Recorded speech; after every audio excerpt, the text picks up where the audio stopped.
I need approval of the agenda. There is some changes though. 5.2 in petitions and delegations will be Mayor Ackerman and Mayor Fraser, St. John and Taylor. And in 5.3 we're going to add the radio station Leo, I think is Chetwin, and I just wanted to change 10.2 and 10.11. Do 10.11 first and then 10.10. So I need approval of the agenda as amended. So moved. Seconder for that? Kirby? All in favor?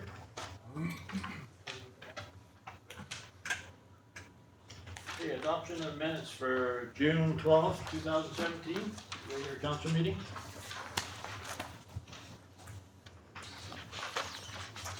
Kirby, Recommendation that council adopt the minutes of the June 12th, 2017 regular council meeting as presented. seconder for that. Scott? Any discussion on it? So. Yeah, all in favor?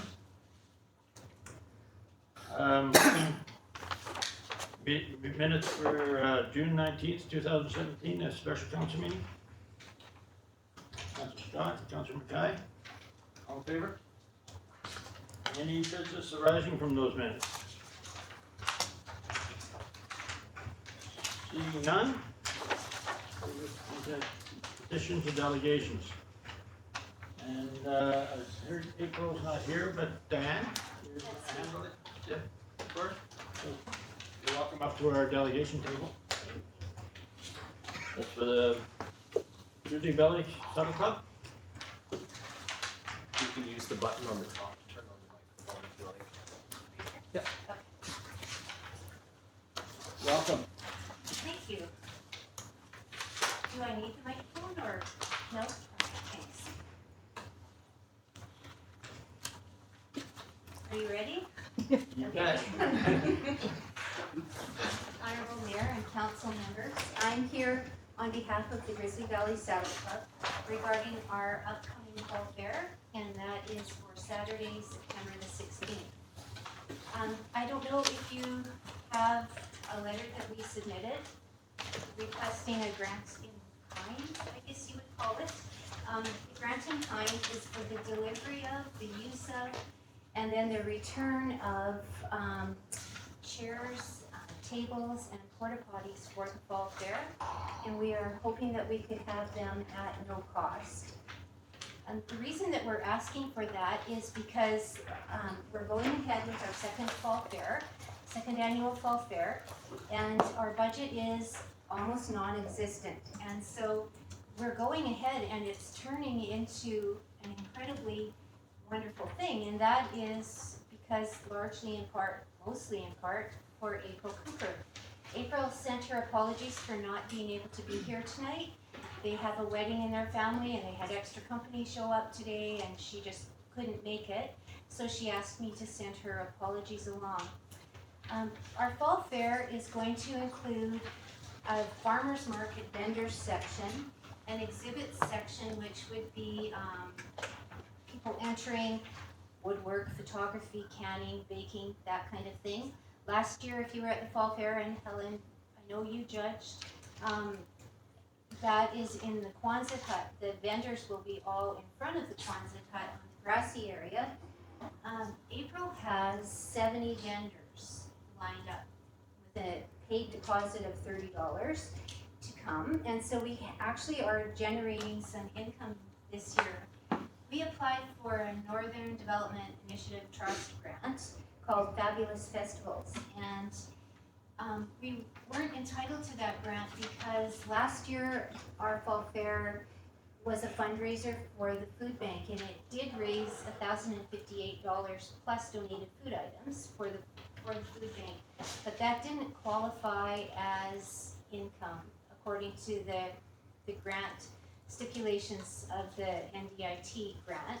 So we're starting over this year, but they gave us a lot of tips about involving the community and becoming a fair that draws people from outside, and so that we can apply next year as long as we show income coming in. So part of that income will be the income from the vendors. So there's 70 vendors plus 20 on the waiting list. And they're from as far away as Prince George and Sexsmith, going west and east, and all around the local area. And there is no duplications, I believe, as far as what type of things that the people will be selling.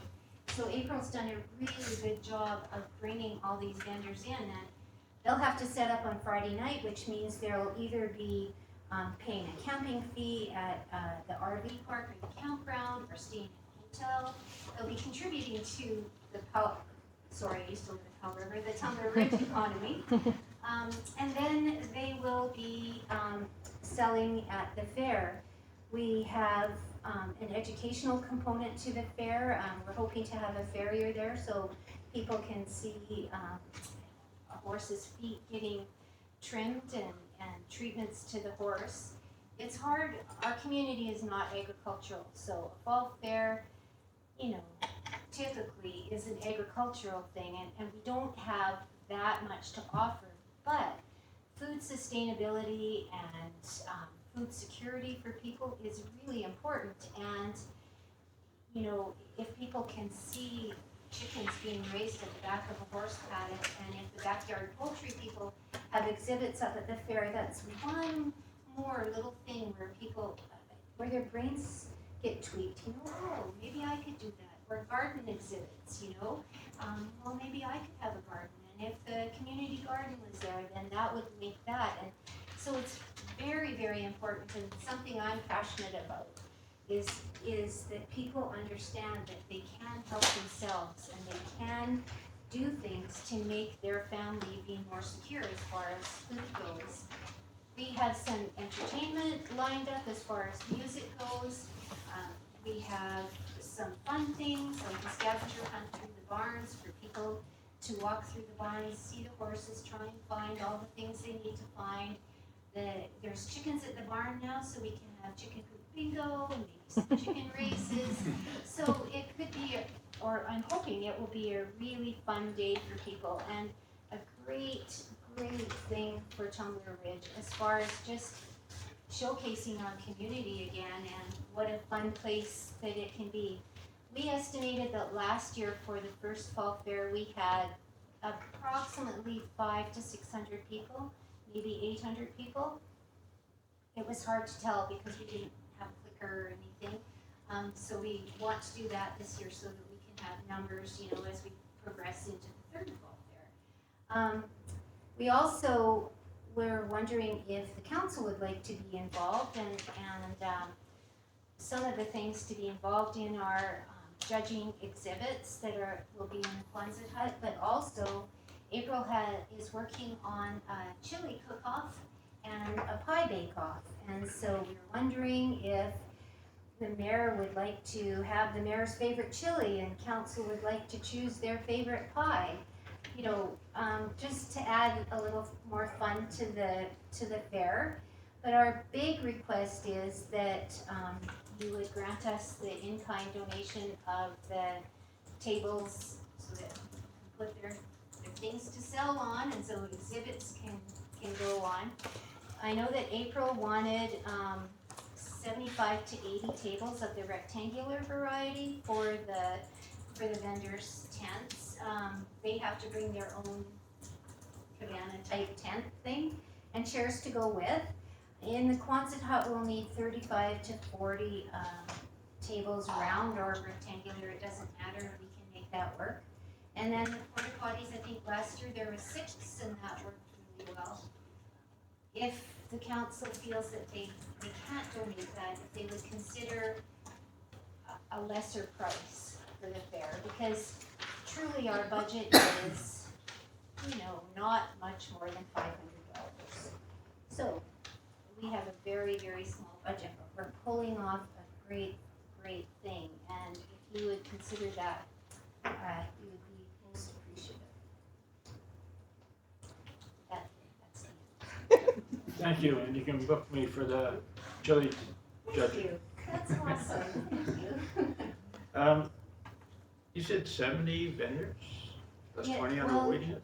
She has 70. She texted me today and said she has 70 vendors, but she has 20 on the waiting list.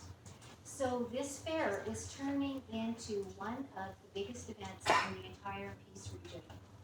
This little tiny second annual fall fair is turning into something really big. So it's caught us all by surprise, at least me anyway. April maybe not, she's going forward, but yeah, it's turning into something really, really big and can only grow from there. It's exciting to hear, but we used to have some nice fall fairs years and years and years ago when we first started. But it's been a long time, and I was at the one last year. Were you? Yeah. And You gave my wife way too many first places for her stuff. I'll tell them. Anybody else have some questions? Councilor Kirby? Thank you, Mayor McPherson. It's really nice to put in a pie, like a pie that we like, instead of getting the pie in the face, which I think council usually gets the pie through a contest, but yeah, I was there last year, and I think the sounds of having all these extra vendors coming in, that's great to showcase the community and bringing people in. Good job. Thank you on behalf of April, because that is really all her work. She's done all that. Mr. Straw? I think it's excellent that your group is generating money. It looks like it could be something that'll be sustainable. And I would definitely be in favor of the in-kind donations in the way of the tables and chairs to support the event. I'm just wondering where we're at with putting a value, this is for Mayor and stuff, on the in-kinds. It'd be nice to have a value on that too for us. I think we'd ask staff to come up with a report. Okay. Because it sounds like a lot of tables now. I don't even know how many tables we got, so we'll have to find that out. Okay. Okay. Councilor McCann? Yeah, it sounds like it's gonna be a really exciting time, getting excited already about it, and it was done in the past, but nothing near as elaborate as what you're bringing on, as what you're talking about now, and it was very well attended, so I think you're really onto something, and can't Thank wait. you. Thanks. Okay. Thank you very much. We will be discussing this and direct staff to come back with a report. You might want to get some more information from them on how many tables and that you're going to be looking for. Thank you. Thank you. And I did have a meeting with April about this too, and Okay. she's certainly the person to be pushing it. Yes, yes, she is. Thank you very much.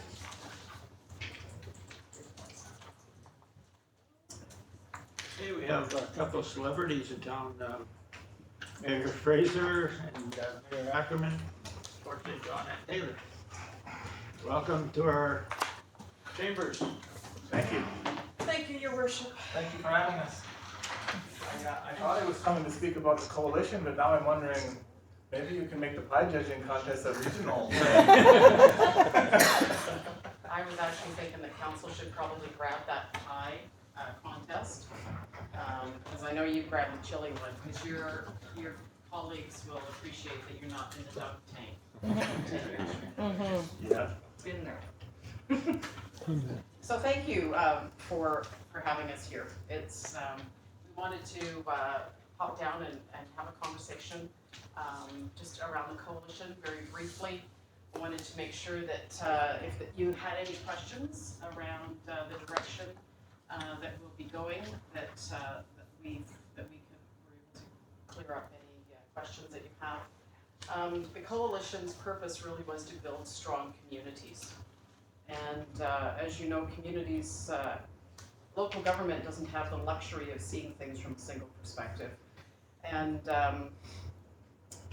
research and being able to advocate for our communities is so very important. As you know, trying to get industry in and having that strong industry that is able to support the social fabric of a strong community. And when I say social fabric, we talk about healthcare being a main aspect for the foundation of community, education, as well as public safety. So we have advocated on numerous topics like that, and the stronger the voice, the further it seems to carry. We're also concerned about transportation in the to get our commodities to market. So whether that is transportation by highway or rail, or whether it's air or even pipeline, having that information and being able to support it is hugely significant. Responsible industries, we advocate for our industries, and as long as they're responsible and they're doing what they're regulated to do, then we will support them in that. And then one of the other things that we focus on really is about energy literacy. Driving through driving down here today, we drove past the windmills and none of them were moving. So we were curious about why that is, so we're gonna have to investigate. Maybe there were maintenance, whatever, we don't know. But it's, when we get down to some of the more urban areas, then it's always important for us to be able to understand that and be able to speak to that. So, I'm not sure, Mayor Fraser, if you want to add? Sure, thank you. And I also would like to thank you for allowing us to speak in front of you today. The coalition is near and dear to my heart and our council's hearts in Taylor, because it gives us an opportunity to leverage our small community and the folks that want to get involved into something bigger than ourselves, to really advocate for our community and all the communities in the north, and to build those communities into places where people really want to live, work, and play.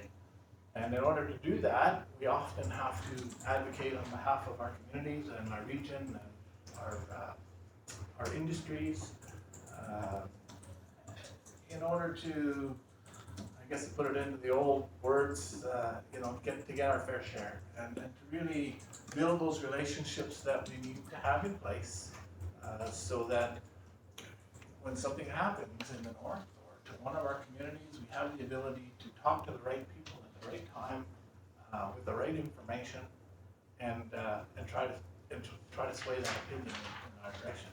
And if I was sitting in your shoes, contemplating whether or not you want to continue being a member of the coalition, I'd be wondering, well, what's in it for us? And for Taylor, it's been our industry in Taylor, both the forestry side, the pulp side, as well as energy and the gas plant, and we spent a lot of time on that. There's a little bit of energy down here, but mainly it's coal and the mining. And I'll tell you straight up that the coalition hasn't spent an awful lot of time in coal because we just don't know very much about it. That's why we need you folks there to help us understand what the issues are. Because we don't want to advocate on something without understanding what the issues are, what the industries and communities are doing, and having good solid research to be able to advocate for. And so as lay people, we just don't know enough about coal, and really our coalition we really don't have anybody there that has a lot of understanding. So you probably haven't heard anything about coal coming out from the coalition, mainly because we're, for lack of a better word, just ignorant. But understanding that mining is a bigger part of our resource sector, and is a very important part of this region, is a great reason why we need you folks to be there, to help us understand what those issues are so that we can research. Our staff in Taylor, I think the staff in the regional district, don't have the time or the ability to spend really developing a business case for any issue that we might want to advocate on our own. That's what we want to have. Why we need to leverage that to a bigger organization. And I think that's what the coalition does for us, and I think that's what for you. I think the more communities, businesses, non-government organizations like our chambers belong, the better our voice will be, the better that will be heard, and I think there's a real opportunity with this new government coming to really create relationships with this new government, to really put the best foot forward for the north and our resource economies. I think everybody will agree that there's an obvious split in our region, our province, with respect to urban and rural, as well as resource, non-resource communities. there might be an opportunity for us in the coalition to play a big part in that by building relationships with government and advocate for the North, for our communities. And while at the same time advocating for our resource industries, also impressing upon them our community agendas, which are important to every single one. So I think that's what I wanted to bring tonight is the importance of the coalition to Taylor and hopefully the importance of Tumbler Ridge to the coalition. So we're happy to answer any questions. Okay, thank you. Thank you for the presentation. Any questions from council? Councilor Casey? Thank you, Worship, and welcome. It's nice to see both of you again. Just a couple of questions with regards to the coalition. The Northern Rockies Regional Municipality have given notice that they will no longer be involved with the coalition. Wondered why? So I spoke to Mayor Straker about that. I can't remember the name of their fair share document that they have. It's different than ours. It's an infrastructure document. In order for them to get any money, it is, they have to match those dollars. So if they want $2 million, they have to get that out of their operating. If they want 5 million, they have to take 5 million out of their operating. And so Mayor Streeter talked about all of the cutbacks that they've made in their community, and I don't know if you've been to Fort Nelson lately. Not lately. It is suffering greatly. And so, unfortunately, on the chopping block was the coalition. Not that they were not happy with the stuff that the coalition was doing, they just could not afford to be a part of it. Yeah, their share of the budget was about $45,000 a year, and they just felt that in this budget period it wasn't possible. Wasn't possible. To participate. We sure want them to be part of the voice. We sure want to continue hearing about their issues and to listen, and I'm sure we'll continue to reach out to them. That's their choice with respect to Another question, Your Worship, that I have, where you mentioned in addition to the monetary contributions, the district could also be responsible for staff time commitments to the coalition. And I'm wondering to what degree and to degree of involvement that, for example, our CAO or staff will need to put aside to do those, meet those requirements as opposed to their day-to-day routines. Can you give us a flavor of that as well? So I can say from Taylor's perspective, we do the bulk of the finances. Our staff takes on the finance role, so they pay the bills, they bill the communities their portion of the bills, and so that finance piece of it is done in addition to any meetings that our CAO attends, or any meetings that I attend. And so each municipality, and I think with the reduced budget that potentially we'll have with Fort Nelson not being able to come in, our communities will need to do a little bit more. And it's really up to our COs to decide what piece they can take on, how much time they can take on, and what they're best at. Charlotte's excellent at finance, and she's very comfortable with that, and so that's why that's an easy piece for us to take on. But I think that our CAOs need to get together and really find out how much of that, because if we reduce our budget that we can use for research and results that we have up there, we've got to take on administration, perhaps communications. We'll have to take on more ourselves to make this work. Sure.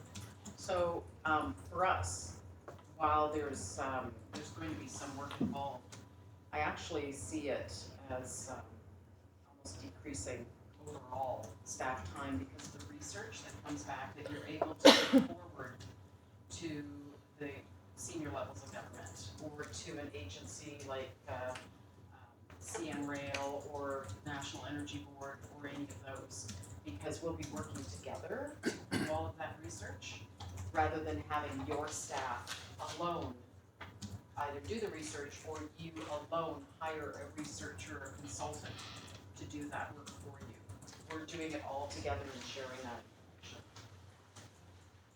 information. suppose one other question that I had in mind. It's a 3-year commitment.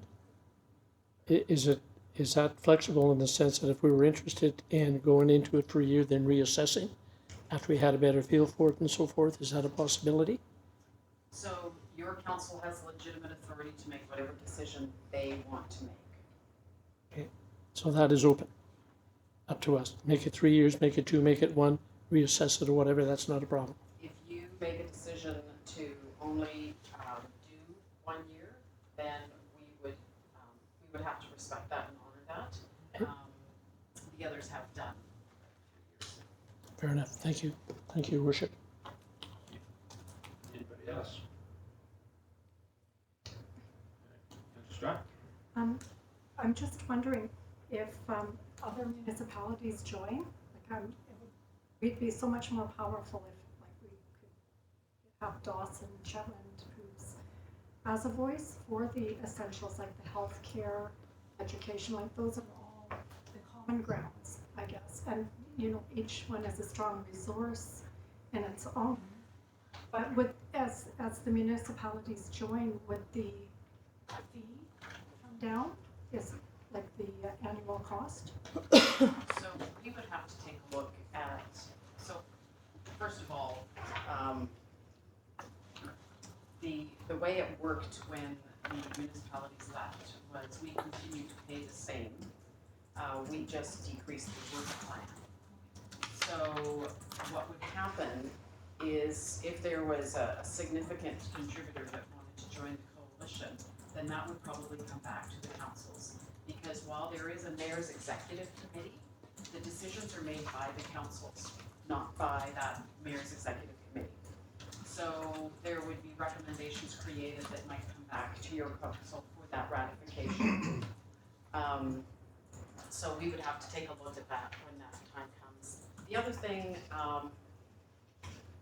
yeah, we would like other members to join, but there's work that needs to be done. And quite often people will join a group because they like what's being done in that group. So we just need to get some work done. So I also agree that there's a standing offer to all of the communities and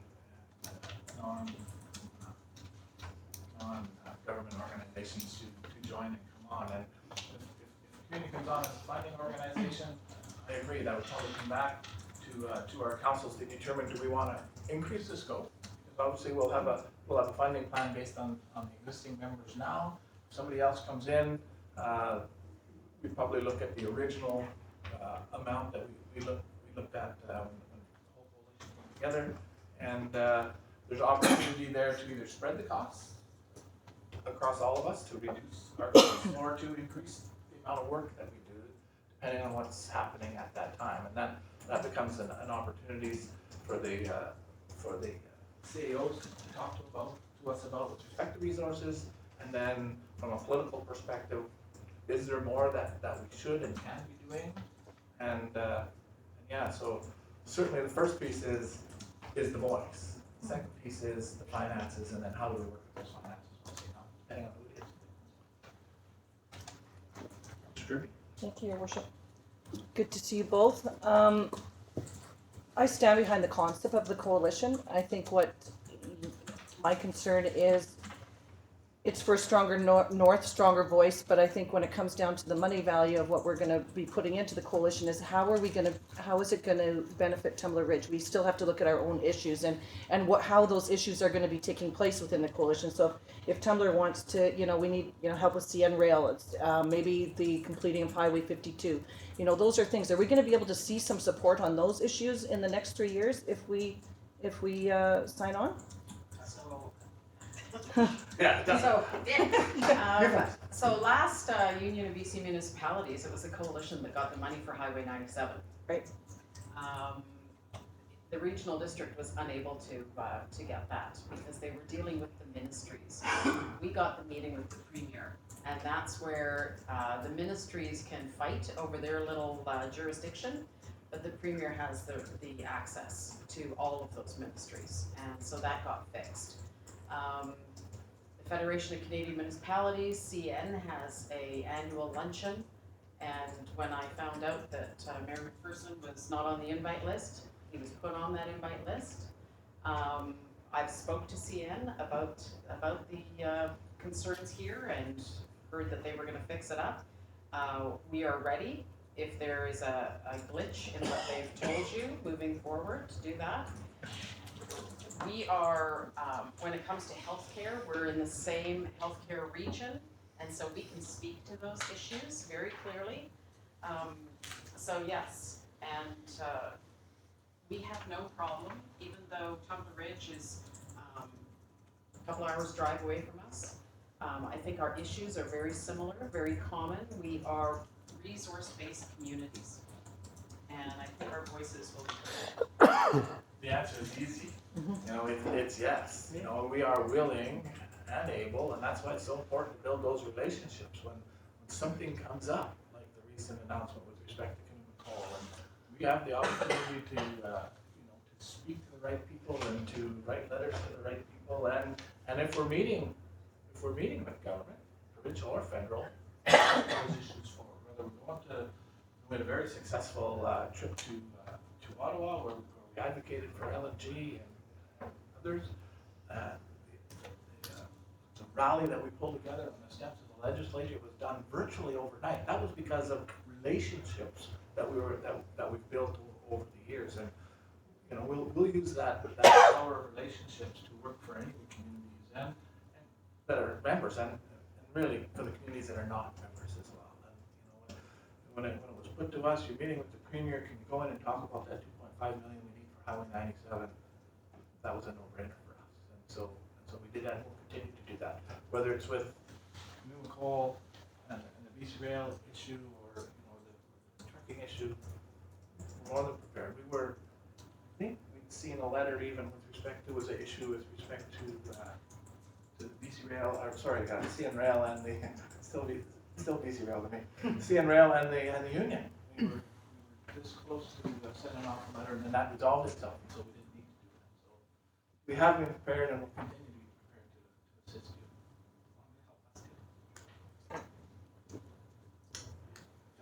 you. So how are disagreements between communities dealt with within the coalition? For example, let's take Site C Dam, for example. Site C Dam doesn't do anything to Tumbler Ridge. It actually is a downfall for Tumbler Ridge because it cancels our wind projects here. There's enough power generated through that now we can't get wind power out in the Red Willow area. So how are disagreements dealt with, or say another one in particular, the coal haul that you replied to? So Chetwynd doesn't want the coal haul through their community anymore, and we want our coal hauled out here. How are disagreements dealt with? It's the same in Fort Nelson. Fort Nelson has an issue with respect to log exports, and Fort St. John's got the mill that's likely to see the logs that will be exported from there, and that community is dying. Those issues are always we're having. I have to come back to the relationships. We sit as mayors on the executive, and when we have these meetings, we talk about those issues and how do we want to deal with them, and if it becomes a controversial issue or something that I think that comes back to our councils. We take it back to our councils, and we're pretty straightforward with each other. Just I can't engage with you mayors on this issue because it's too controversial, and so I need to let's talk through what the options are. I'll take it back to my council. I'll talk to my council about it in the next meeting. We'll talk about strategy and what we can do. Is we try to keep it high level and nonpartisan from that. We're trying to get past that competition, I think, that some of us might feel between communities here, because we realize that there's a bigger goal, and that is the region as a whole. And have we split up? Yeah, we split up, but it's too important for us to give up. Hey, I saw that it was easy to see the strength of the coalition at UBCM last year when, as you mentioned, that demonstration on the steps. I've never seen anything so strong out of the Northeast as that. It showed a few mayors down in the South there were saying whatever they wanted to say. We stood up and said, no, that's not the way it is. And I thought that was great. And that's another thing that has been mentioned here is the stand on the PST that the coalition is taking on. And that affects all of us and all business, So It's those things, and I found out as when I was chair of the regional district, I believe in a single voice, and I thought that could be the place that we get that. But I found that there's a real big difference between the coalition and the regional district, and I changed my views on that. Thank you for your presentation. It's very nice of you to take your time and come up here and talk to the council. And one thing I did want to say too that Councillor Cajun brought up was Jordan being involved in the coalition. I'm looking forward to that. We weren't back in there long enough to really get full use out of that, but I'm looking forward to it, and I think actually Jordan is too. See how things go tonight, but we'll see, and I think it makes Tumbler Ridge stronger with Jordan being part of it too. So. Thank you, Council. Thank you, Mayor and Person of Council. Do you have any more issues tonight about pies and things? All the good stuff's done. Not really. Thank you very much. We've got a long practice. Okay. Thank you. Yes, 5.3, the radio and Leo.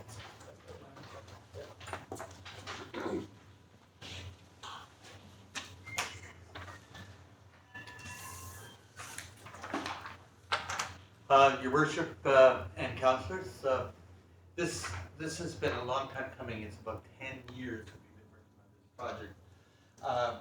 Mr. Lasser was the mayor in 1998 when we brought community radio to Chetland.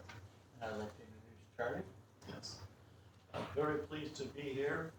I'm not used to sitting on this side of the table, but we started the TV station actually in '79. We were the first. We actually had the law changed in Canada so we could go take it off satellite, and it's worked very well. And Leo is our manager, and he's doing a good job. I'm just being here just to make sure that he does the job right. Charlie is the chairperson from day one, and in 1998, there was no category of community radio in Canada. There was campus radio. So when I made the application, there was no category. Within 6 months, it created a category, and we got our license. Now, community radio means that we play 15% Canadian content, local content music. We do local events. We have local news. So that's really important. One of the real nice things about Peace FM is we tend to hire people that want to have their foot in broadcasting from day one. So our staff are young, energetic, and happy and positive, and we attend RISFest every year. And it's a real strong event. We started a close connection with Tumbler Ridge when Tumbler Ridge was evacuated. We went live on air. Most of our staff live within 100 meters of the station. So when we have an emergency, they'll come over even in their pajamas to do an emergency movement. So that's really important.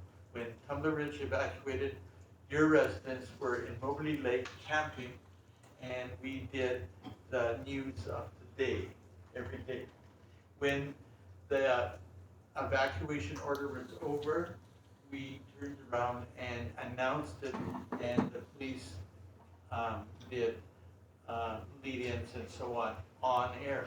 So we have that feature. What else is happening there? I haven't come up. RISFest, we're going to be here again this year. We have our entire staff pledged to it. Something that's interesting is we do have RISFest. We do have Tumbler Ridge listening on peacefm.ca. How do we know? Is we know their POP, their point of origin. And that's really incredible, because we pay 0.002 cents per listener. So we get about a bill every month, between $350 and $375. That's a lot of listeners. And that's just on the internet. But we want to now go on air and broadcast so you can pick it up in your car and your phone in the Ridge. We broadcast at 94.5 FM in Shetland with the call letters Chet. And this signal is rebroadcast to 104.0 FM in Dawson Creek, and the letters are Chat. Both communities have 100-watt transmitters in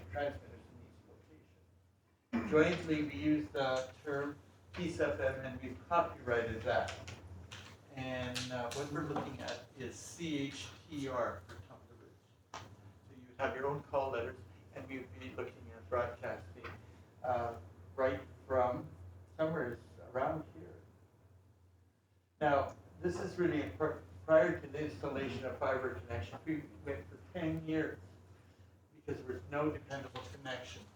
There's no site between Tumbler Ridge and Dawson, or Chetwynd and Tumbler Ridge. There's mountains in the way. So until the internet fiber came along, it was very, very costly. You looked at links between the way, but it was ridiculously expensive. Our request will be to Industry Canada to use the call sign CHTR for a signal in Tumbler Ridge, and our partnership will begin. Now, what we'd be looking at is a transmitter for 100 watts. And we'd probably look at a studio tower link between this area and the tower. So we would be broadcasting probably 20 kilometers around. So in the event of a disaster or news or whatever, you'd be able to hear it radio. We love local content. That's what keeps us alive. When we applied to the CRTC for our last license, we got 6 years, hands down. Other places get 2, 3 years. We have volunteer shows. We have volunteer shows from Tumbler Ridge. We already play some Tumbler Ridge band. What we're requesting is the support of the District of Tumbler Ridge is requested to support the Society's community radio application to the CRTC with a formal resolution. It doesn't have to be here today, but in the future, a resolution saying that we wish to have a community radio signal with us.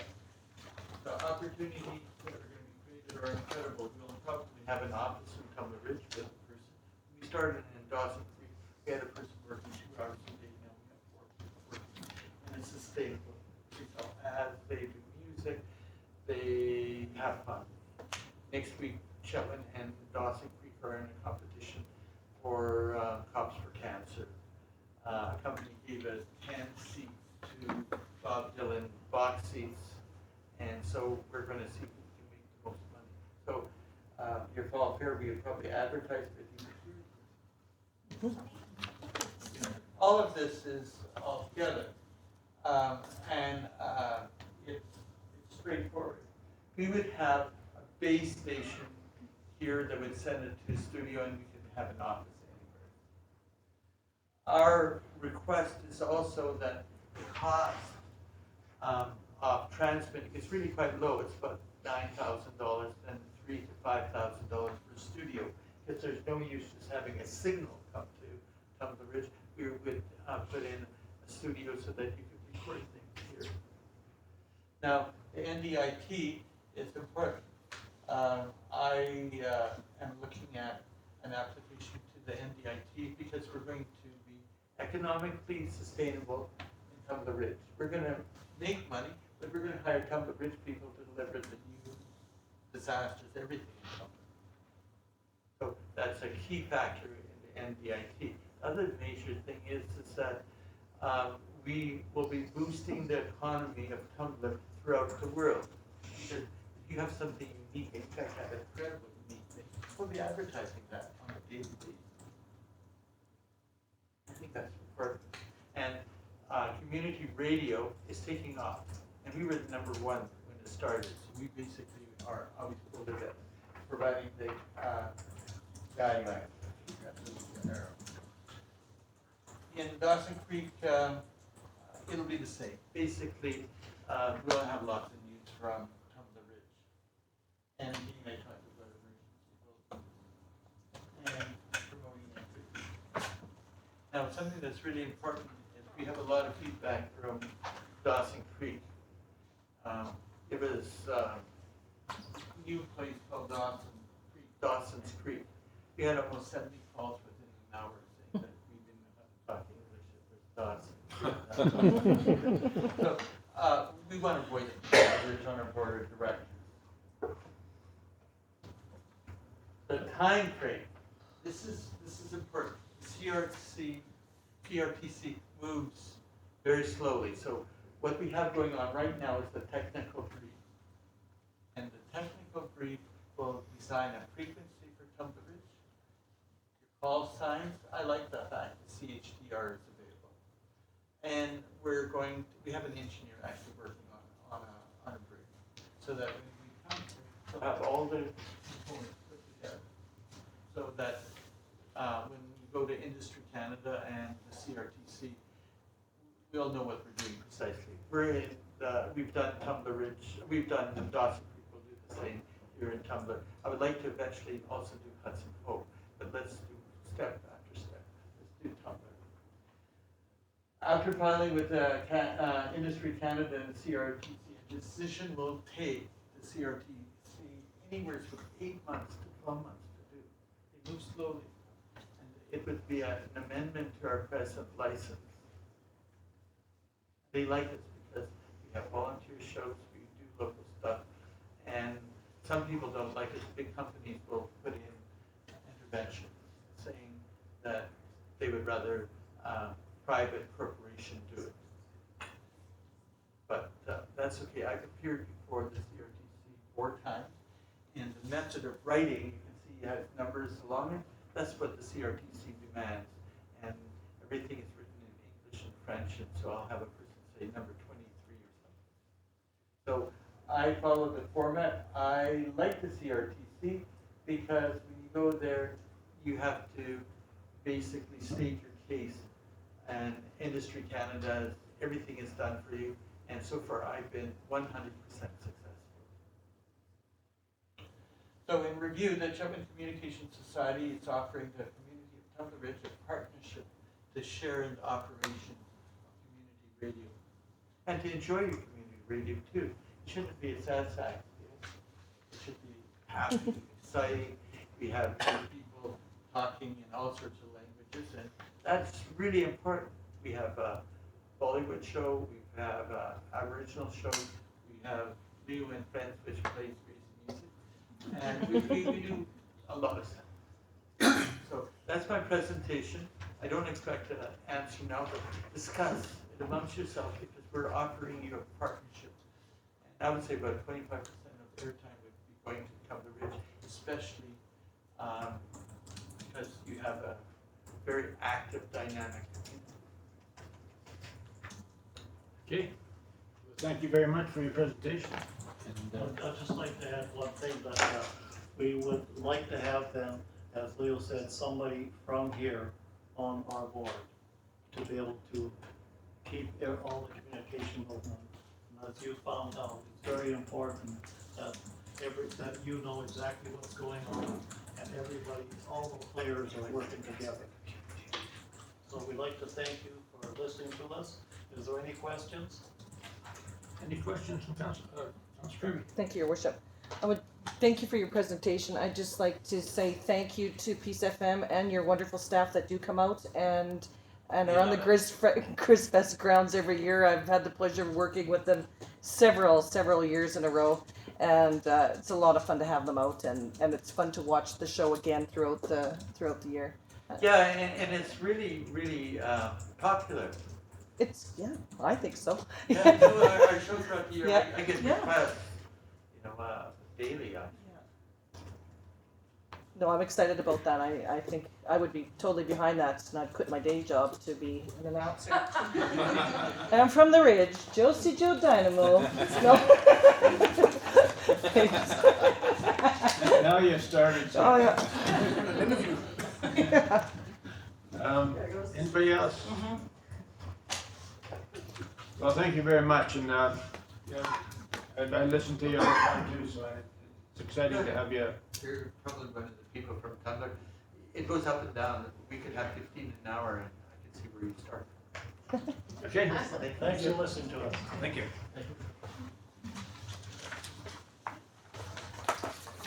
Did you handle? Josie, Joe.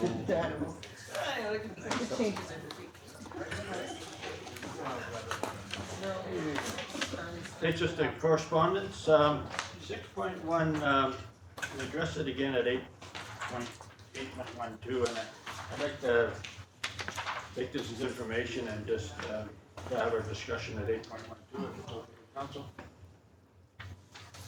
Okay.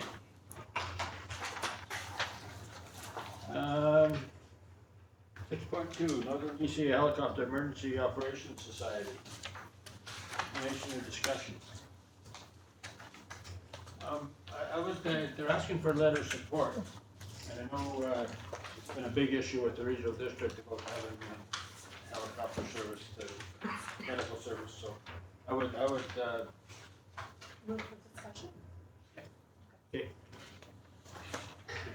Okay, I've started the discussion, seconder? Keep me online. Yeah, it's been discussed at the regional district that we need helicopter support in our rural areas. So I would like to make a motion that we do send a letter of support for this. Seconder, any more discussion on it? Okay, Councilor Scott. How does this, is this equivalent to STARS or something along the same line as well? I'm not sure. Mr. Waldy, can you enlighten us on that? I don't have any information for you, Mayor McPherson. You know, it doesn't really matter what name's on the side of the helicopter when it picks you up. But, you know, I know STARS does a good job, but they're Alberta. So this might, we've been trying to get STARS to be more involved here, and it hasn't worked very well. So this might do it. Any other discussion on it? All in favor?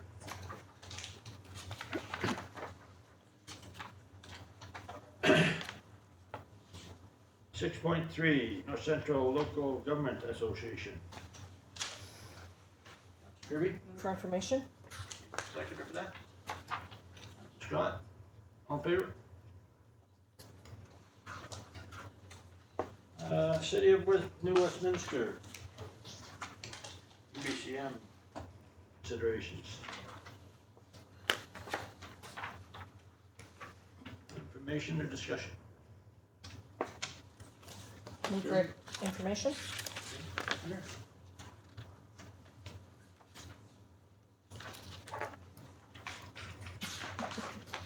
Councilor Patty. Just a question, they are asking for a letter of support.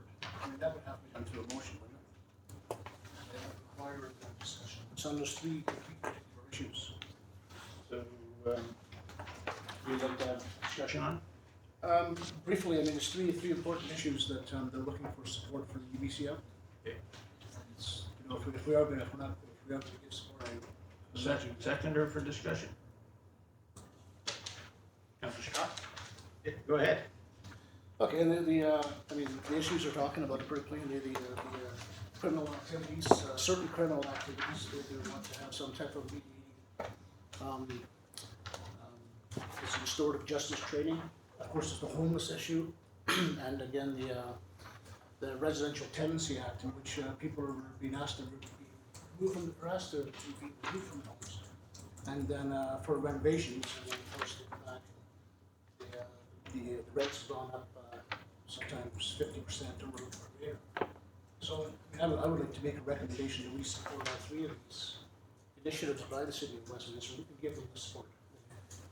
I think what they're asking for here is a notice that they're putting these to UBCM, so it'll come up as a vote, UBCM. They're probably wanting us to vote in approval for it. I don't think they're looking for a letter, Mr. Wall, am I wrong there, or maybe I missed something? Your worship, it could be interpreted either way. They're requesting support, whether that support is a letter from us or whether that support is to vote during UBCM, I'm not sure, so. I can't clarify for you, unfortunately. I don't think they need a letter of support to put something like that to UBCM though, do they? No, they wouldn't need a letter of support from us. This would be going to UBCM through their regional association.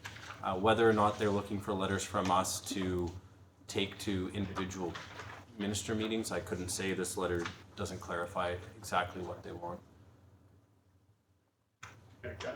Yeah, that's, I kind of had the same question, just the way it starts out, requesting your support for the 3 resolutions. And if it means that by voting at that particular venue, then that, okay, that makes sense to me.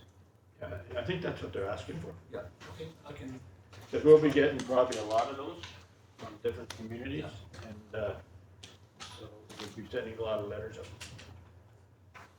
Okay. Okay. Thank you. So that takes us to bylaws. 7.1, also remuneration and expenses amendment bylaw number 656, 2017. Thank you. We should recommend that council adopt the council remuneration and expense amendment bylaw number 656, 2017. Okay, seconder for that? Councilor Kirby? I just want to say before we go on this is that there's, I think it's our job to keep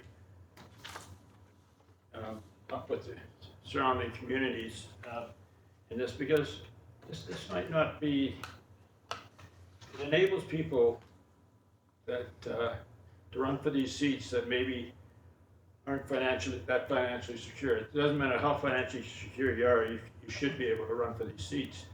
And when it comes right down to it, once the remuneration is done, it doesn't matter. It's in our control what we do with that. And if there's a lot of outfits in town that would accept it if that's was the case. But I think it is something that a council has to do before the next council comes in, because it's really hard for a new council to come in and look at giving yourself a raise right off the bat. So what we're doing here is staying even with the other communities around, and I think it's something that we've got to do. So any other discussion on it? All in favor? Opposed?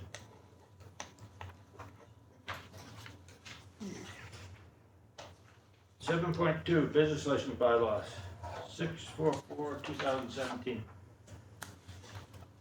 Recommendation? Councilor Kirby, Recommendation as presented. seconder for that? Councilor Casey? Discussion?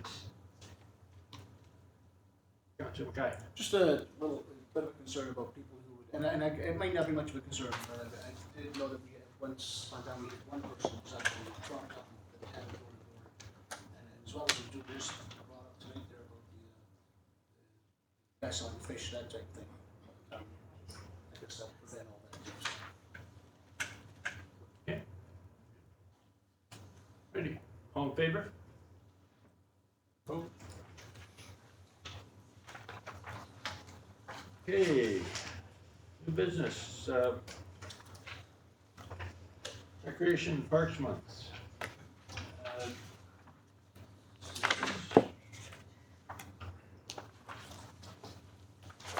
For me to make a proclamation for Recreation and Parks Month, and I'm going to make the recommendation. I'm not going to read it except for the last part. District of Tunbridge, in recognition of benefits and values that recreation parks and leisure services provide, does hereby designate the month of July as Recreation and Parks Month, and encourages all residents and visitors to partake in the activities planned and take advantage of all the amenities contained in our municipality. Is that all we need? Thank you.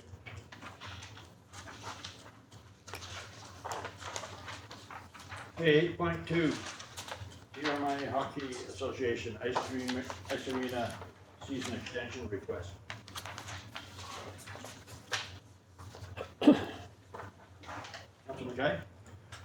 to bring forward for discussion? No? Just, I think that the cost of this is around $30,000 mark. If, maybe I have one that confirmed. But the one thing that doesn't take into consideration is the, first off, we were competing with some post St. John, Western Creek, and some other communities outside, but actually get a head start on those things. And I don't know if money is one thing, but I'll tell you, look at the kids' faces towards the end of the year, but they're very, very competitive. And some of those, the tournaments we see, even here, are learners. And that in itself is well worth any money that we spend on that. Getting this facilities ready where these kids can get a little bit of a jump. And I definitely. Yes? Top? Where did we end up with the World Under 18 or 17 or what it is? We're I'm not sure, Mr. Wall, we're still waiting on that, or? Yeah, we're expecting to hear back in September. When would they be coming then? It would be in our regular ice operation season.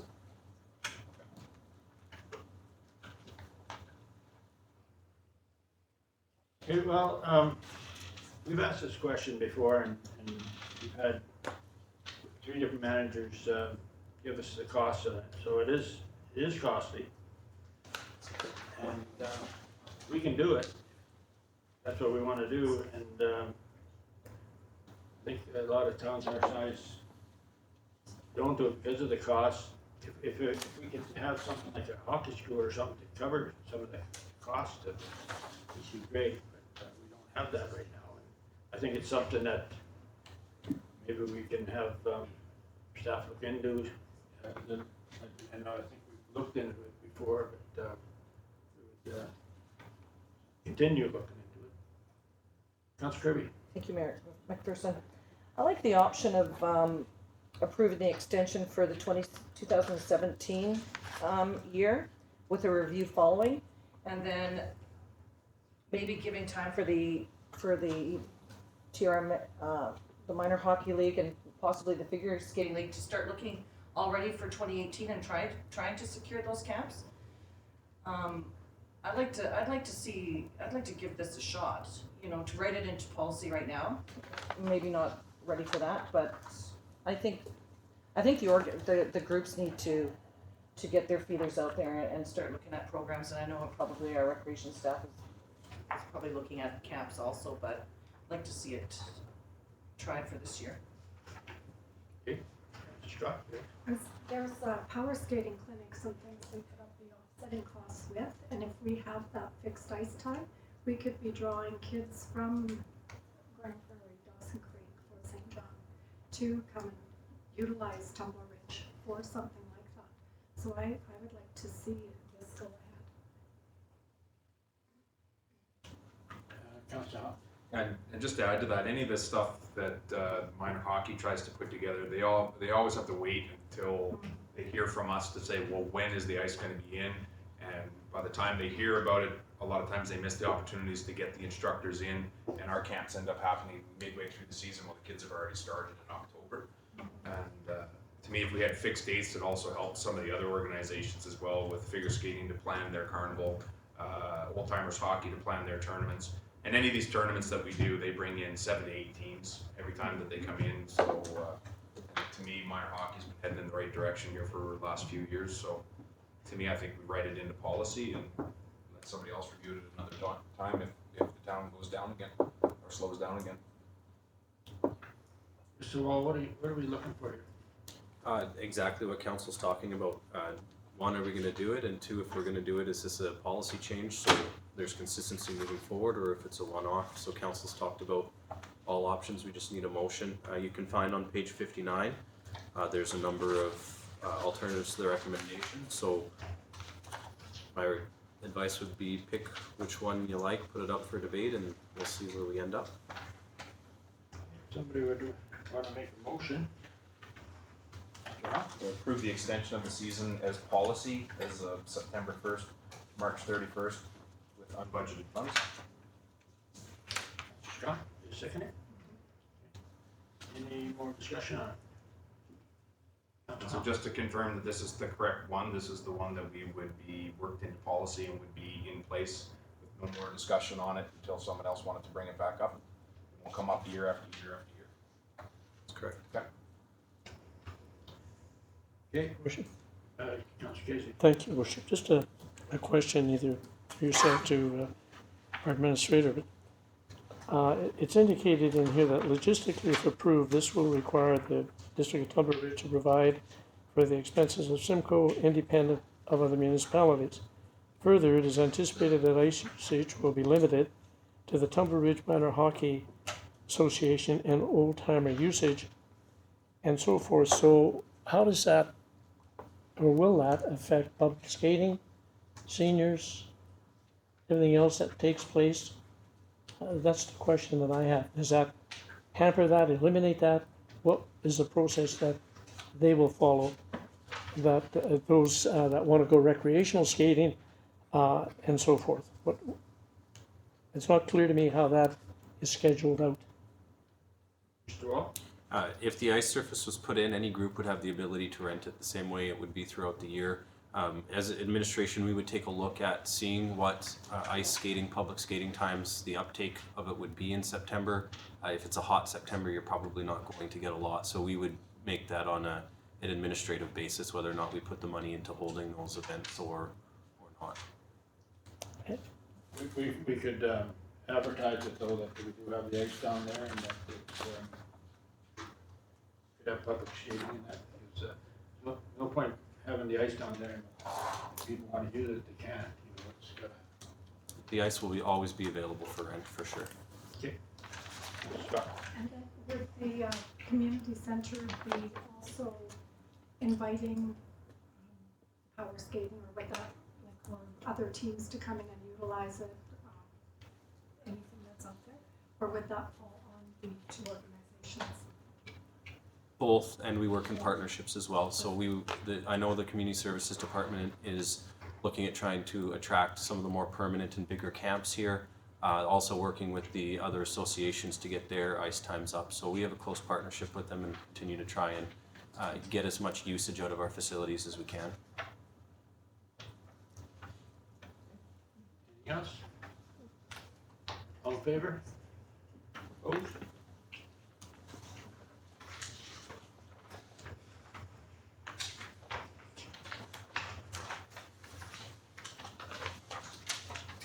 Okay, TR Cares Society waiver request.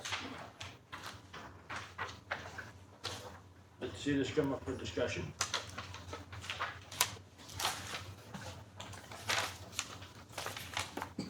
I'd like to make a motion that we look at alternative number one. Present alternative number one. Page 64, yeah.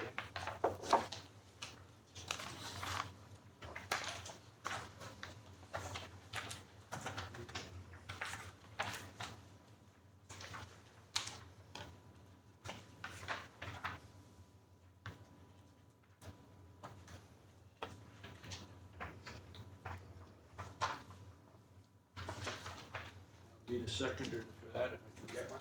Councilor Kirby? I'll start the discussion. This has become a very big event for the town, and I'd like to see it continue. And that's the reason I put forward number one. Anything else? Any discussion?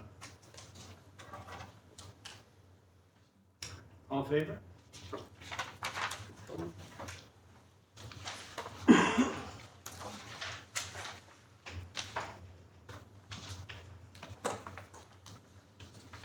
Eight point four, UBCM Strategic Priorities Fund Grant Application. Recommendation there? Councilor Kirby? The council supports the submission of a grant application to the Union of BC Municipalities Strategic Priorities Fund to complete stages 1 and 2 of the life cycle maintenance strategy and per the tender quote received from Automated Aquatics of Edmonton, Alberta. Seconder? Scott? Discussion? All in favor? Opposed? Volunteer appreciation event. I have a recommendation there. Councillor Kirby, Put forward the recommendation as presented. seconder. Councillor Casey, discussion? All in favor?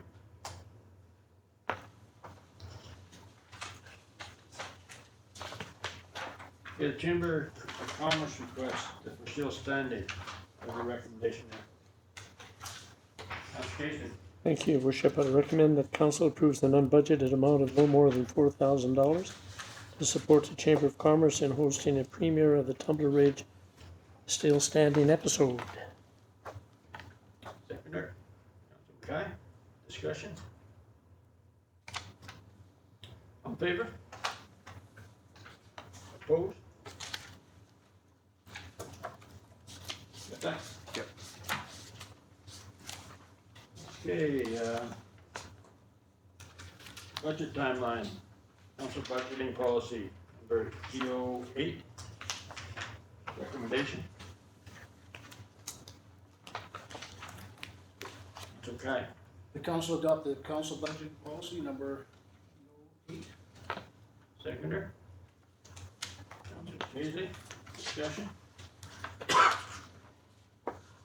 Councillor Kite? I'm not sure if this is the right time to bring it up, but I know that I think when we put out requests for proposals and we award a contract to a contractor, and that the amount that contract has gone out at is public. Could we do something that would address that? Because I think contractors at that point in time have the ability to say, okay, maybe they were going to do it for $100,000 cheaper, but they see what it's budgeted for, and they just go to that level. Mr. Wall?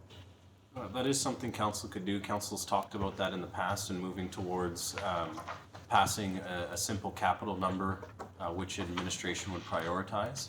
So you could do budgeting where administration would present to you a total capital number you spent during the year and a list of projects with no dollar amount assigned to those projects. It's up to council whether or not you want to make your decision making on those levels. It's not closed material. I couldn't make those lists, give them to council and hide them from the public. If council wants to see the numbers, it has to be presented and open. So council has the choice to see the breakdown of all capital projects, or council has the choice to see an overall capital number that they want administration to move forward with. That's okay. And I think that's the trade-off is relying on staff a little more than what we do to make sure that they're coming in at a good price. And if that number can be kept from council, it also means we don't have to divulge it to a contractor that's interested in that. In that job.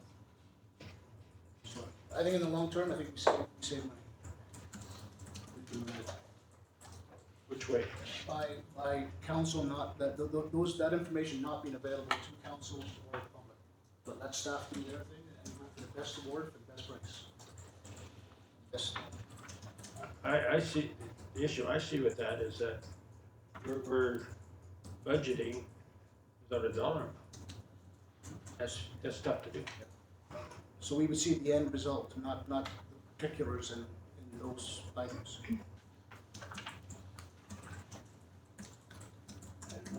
So, If I'm buying something, I'd like to know what it costs. That's as simple as I can make it. Yeah, and that's what the trust factor is. Oh, I see what you're Staff- talking Staff about. knows. And I think we have to give a little bit of trust to our individual departments that they're getting the best price possible for something that's worth more. And I've heard of different contractors that have put in for, they look at our budget, they see what it's budgeted for, and that's the price they put in. It's happened in a few cases. I think what you hope for is that staff gives us a price on doing something, that they have looked at it and this is a competitive price.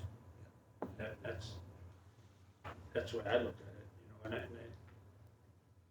I know myself, I'd have a hard time putting a check beside something that I didn't know the cost of. It's a tough thing. I can see what you're talking about, because if the guy's gonna do it for 50,000, wants to do it for $50,000, we've got to budget it for 75, he says, well, I'll do it for 75. So, I think the trust in staff goes the other way, that they've looked at that and you can't do it for 50,000.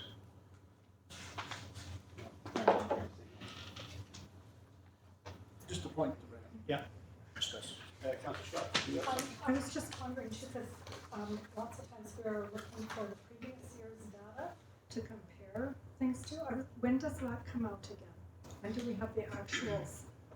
Of the audited financials, or like the audited financials that KPMG presents? No, don't we get another actual previous to that? Yeah, so the last year, Ms. Sanders, do you recall when we presented that to council? It was before your budget decisions though, council wanted it. So you would have seen it late December, early January, I can't remember exactly, but. So, and is that the same each year? I'm okay. Now with the new budgeting system that we have a budgeting system that was built in the 21st century now, it's a lot easier to produce those numbers. It's not a big task for us. Because those, I think, are really important going leading up to budgets for the next year. Some of the things are carrying. Okay, any more discussion on that? Councillor Casey? Thank you, Worship. I've not the first time in my life, but I'm somewhat confused about where we're at with this. If, in the preparation of the budgets, it's staff's responsibility to bring, from an administrative perspective, what their needs are. They take a look and determine that. They go out, they get the prices, the rest of it and so forth, and they present that to us in the overall individual budgets that all fall within the jurisdiction of our CAO. We add on to that in terms of other things, project work that we would like to have completed and so forth, add it up at the end of the day when all that process is finished, determine what the tax rates are going to be.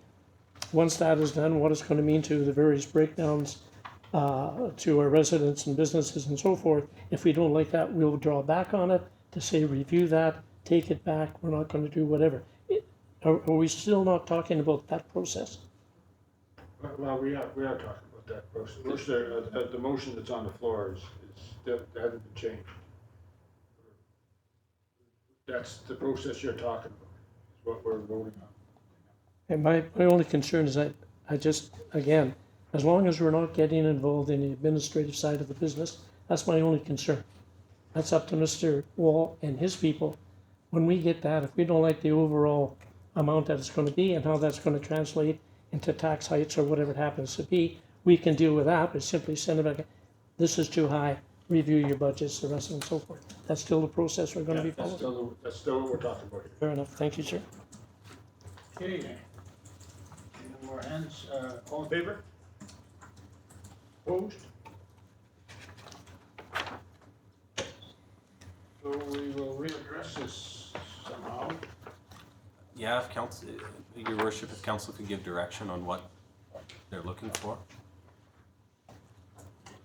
Any of the councillors that voted against it like to make another motion or? Just one question. Do we have a budgeting process already in place, or is this something brand new? This is what we did last year. This is what did last year. We don't have a formal budgeting process in place, so this is to establish a formal budgeting process. This report is really just about timelines. That's all it is. It's meeting the same timelines, largely so that we can make the grant application. This year we were able to apply for about $3 million in grant for infrastructure grants. If we change the timelines as in this report, it puts at risk our ability to do that. But this is council's budgeting policy, so we can change it to whatever council likes to see. Scott. I think it's something we do need to put in writing, but maybe we could put it on PMP to discuss the steps and just have further discussion to make sure we're covering everything and addressing all of thoughts. Make that motion. Sure. Motion to put the council budgeting process on P&D and then place it on the next committee if it's not too full. Seconder? Kirby, any more discussion on that? All in favor? Opposed? Okay, curbside solid waste collection cards. I have a recommendation here.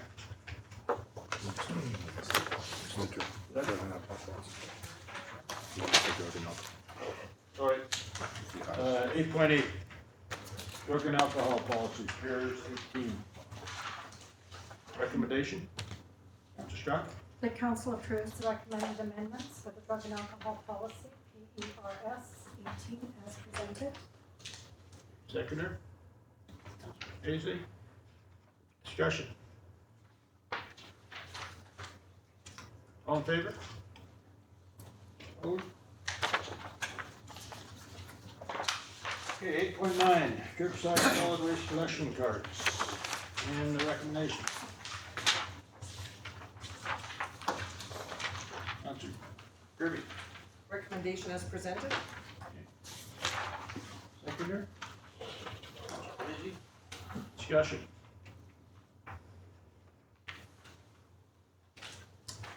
Seeing none, all in favor? Favor.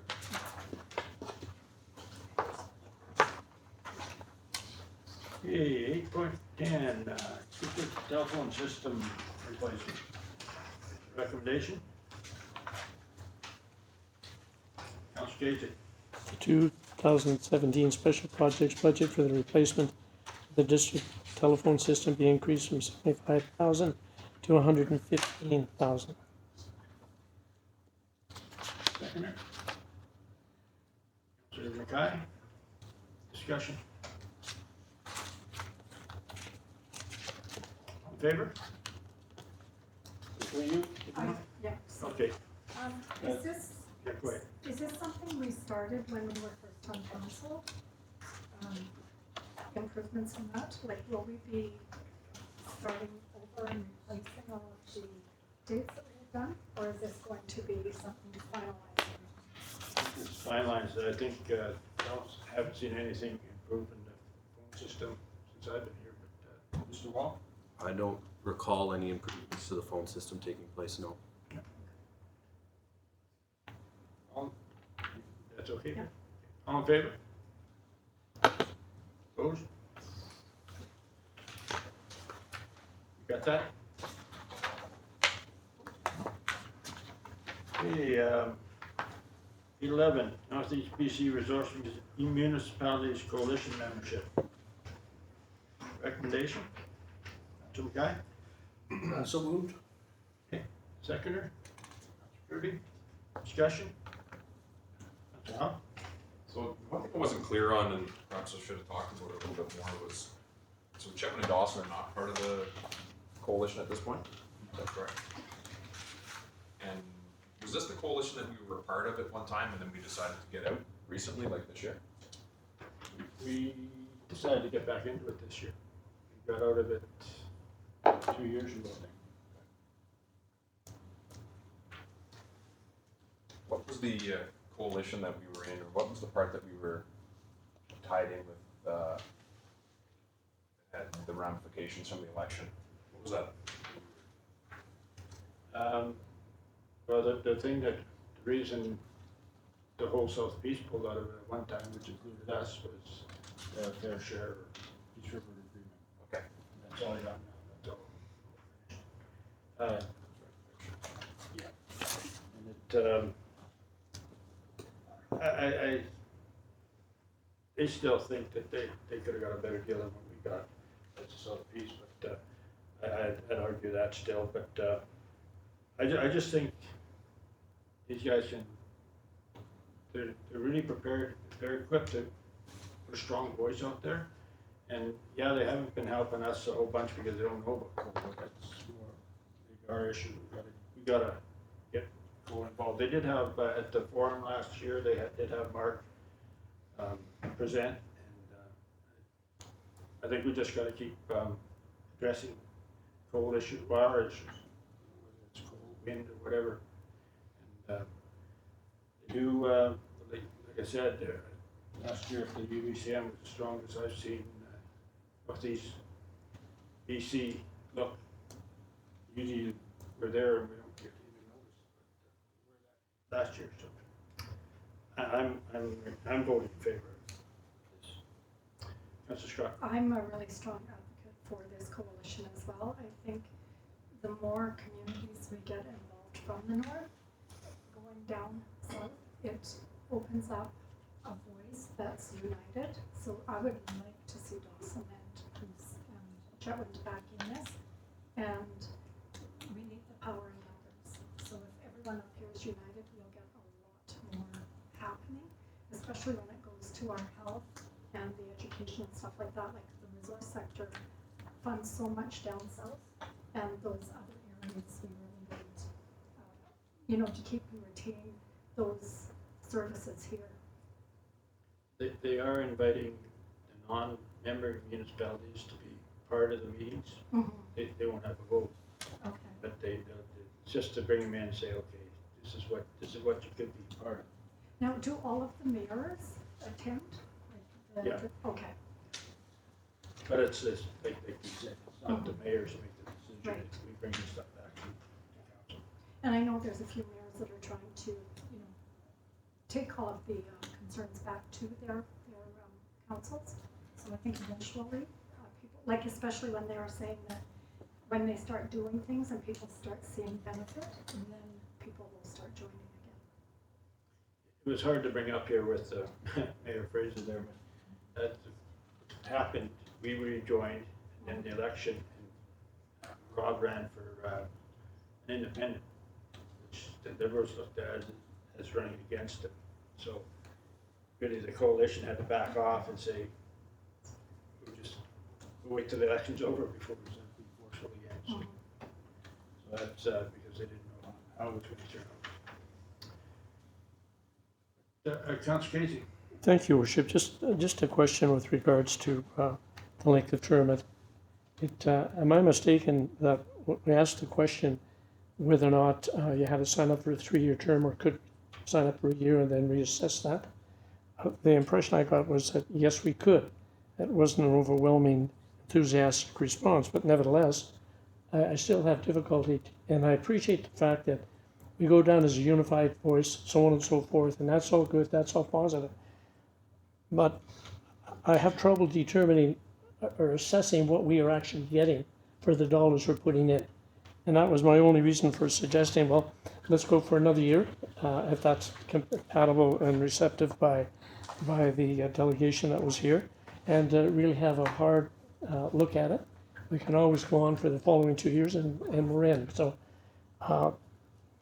again, let's put that out on the table to see whether or not that's worth considering.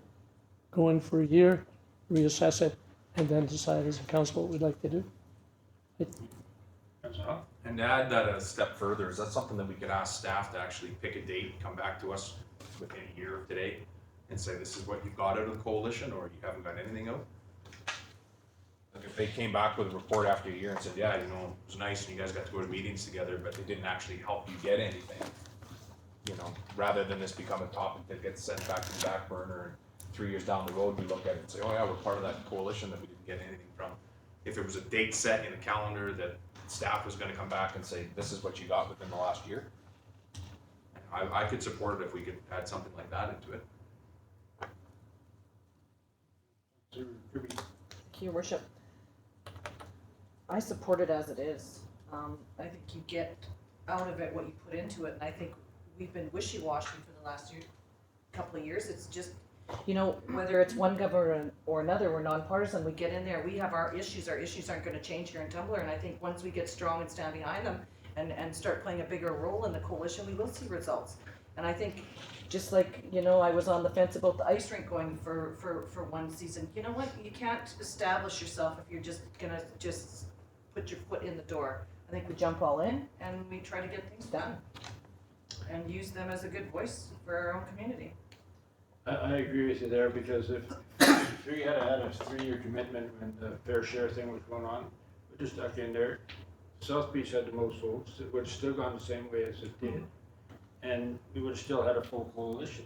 But no, everybody backed out, they said, I don't like the what they're doing. Well, you can't go in at things like that. You're not gonna like everything they do. So, I agree with you.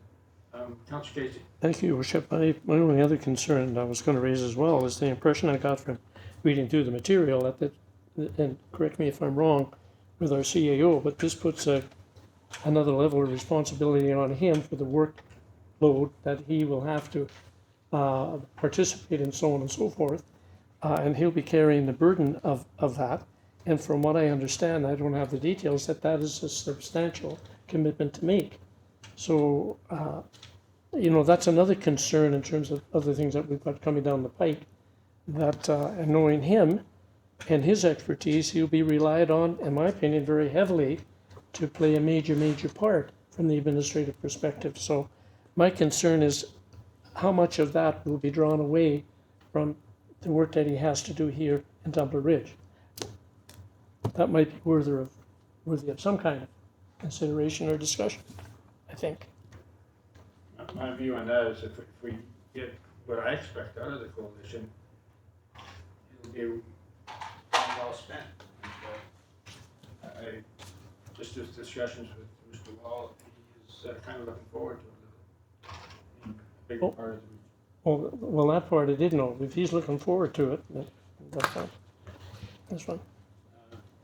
What have we got out of the coalition in previous membership years? How much money have we spent on it before, and what have we ever got out of it?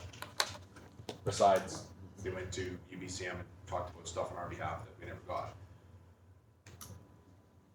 I think say we never got it, but we supported resource extraction, responsible resource extraction, and I think we did get something out of that.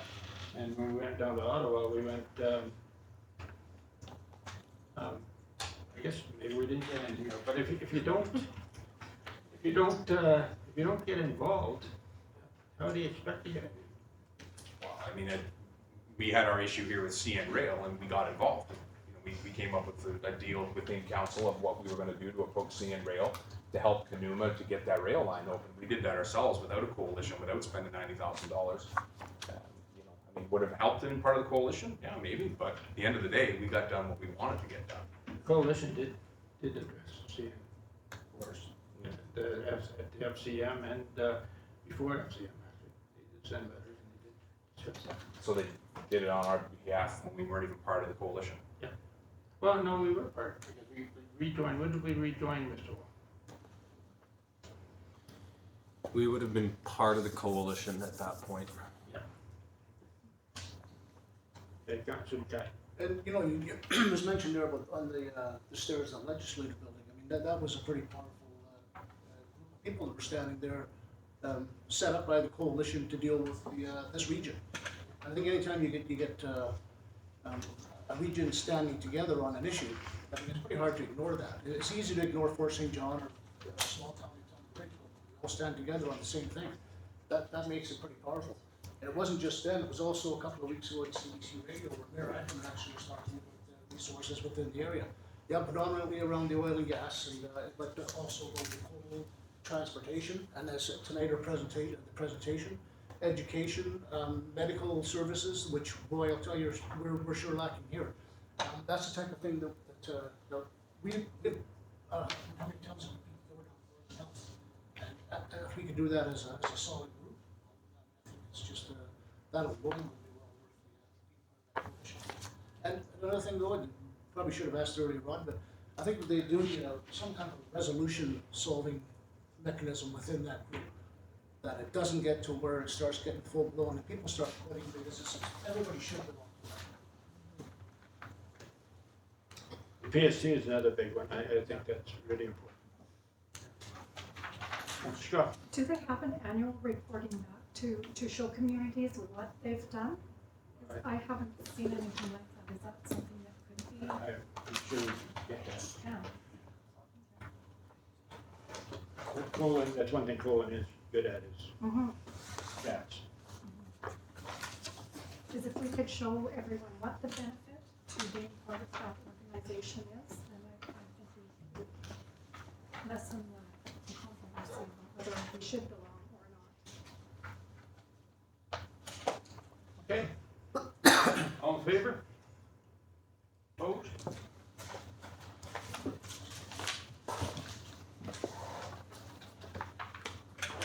Uh, 8.12, the golf course TV.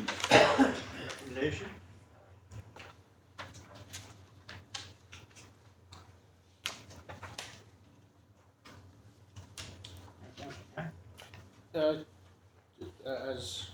As written here. Okay. Seconder? Councilor Casey? Yes, sir. Discussion? Yeah, I think this just falls into the exact same circumstances the restaurant in the, where we are doing it or we're not. We're gonna do it for here, but we should be reimbursing that group for what they spent. Putting back the TVs that were there, and have a level playing field for us. I think letting staff handle it is the way to do it. Councilor, Just in, regards to that, I thought that what was going on over at the rec center was they were going to they were going to spend district money to put in TVs and district money to put in satellite dish, run the wires through the place, and then district had to pay for it. These were already installed at the golf course, which is like a sports bar and clubhouse. And then we went and spent money to take it out where we didn't have to. It was already, and it was part of their lease. The TVs were in their lease. It was part of the equipment that was in there. That's like us going down and saying, wow, the other place doesn't have a dishwasher, so we're gonna take your dishwasher out too. To me, I don't think that's fair. You give them the lease that says that's what's in it, that's what they should get, what's within the lease. So I think that's their concern. I think that their letter came out thinking that this was in their lease. Why are we taking it out? Because of a decision you made on another property in Tumbler Ridge, so. okay. I was under the impression that was not part of the lease. With, This is where staff can do this. I mean, they know what the lease is. They know what's in the lease. If it's in the lease, then something has to be done about it. If it's not in the lease, then it should be done fairly.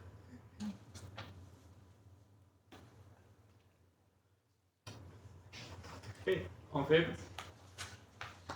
Opposed?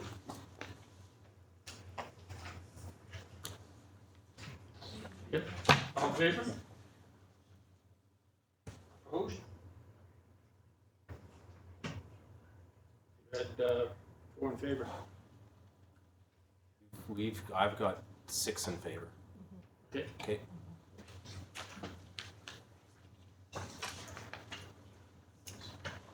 Okay, schedule of meetings.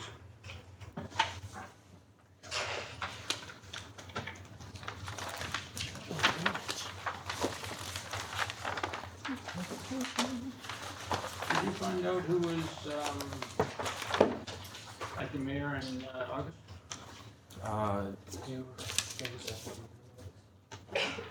Sure, I'll follow up after the meeting, Your Worship. Should let them know whoever did.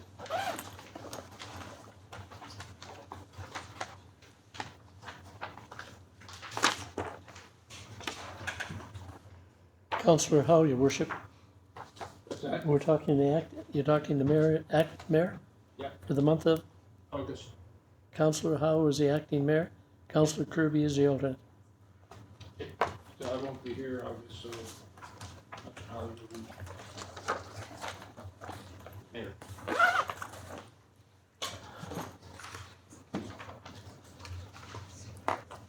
Okay, that takes us to policy and priorities. 9.1, UBCM 2017 meeting request. Well, what are we looking for there? Just, This was an item that council requested to be placed on the committee section. I can tell council that they still have not opened meeting scheduling for UBCM, and they have not returned questions about whether or not there will be meetings at UPCM, so I have no information to update council on.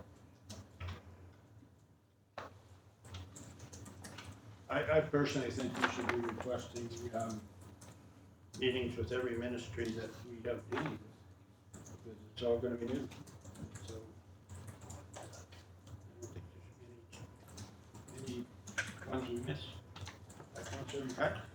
Well, that's definitely takes into consideration, but I'm definitely thinking that the Ministry of Energy and Mines would be number one, just to see where they stand on a lot of those issues that, are a bit controversial right now, so. But I think just about every ministry, we should at least be going and shaking hands and saying hello, and this is who we are, and this is our, what we do out there. I agree. Okay, 9.2.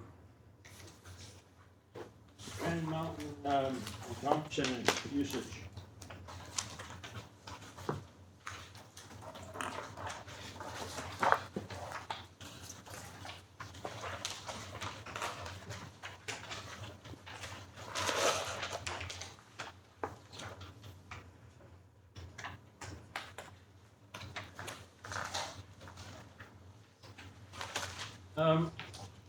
There's one thing I had, thinking about while I was reading through this. I didn't have a whole bunch against what you had here, but I noticed we do have the child daycare center, I guess. That's the, I think it's the Christmas party there. But we also have in here that, for-profit group. Is that not a for-profit group? No? Okay.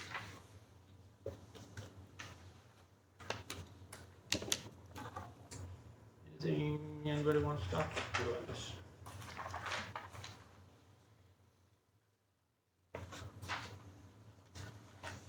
Councilor Straw. Does the Trend still offer us free usage, or is the district just looking out like for certain events? This is just as long as we get the free usage. They haven't cut us off yet, but we're way over time. Yes. But, they've been letting us have, I don't know how many days, 5 days. It's been a good thing, so. Mhm. Councilor. Thank you, Mayor McPherson. With the policy like this being adopted, will this, will we stop seeing groups coming in and asking council? Will this now just be handled by staff, or is this still something that could keep coming back to chambers? These will be council decisions, same as the Still- grant and aid. still- Well, okay.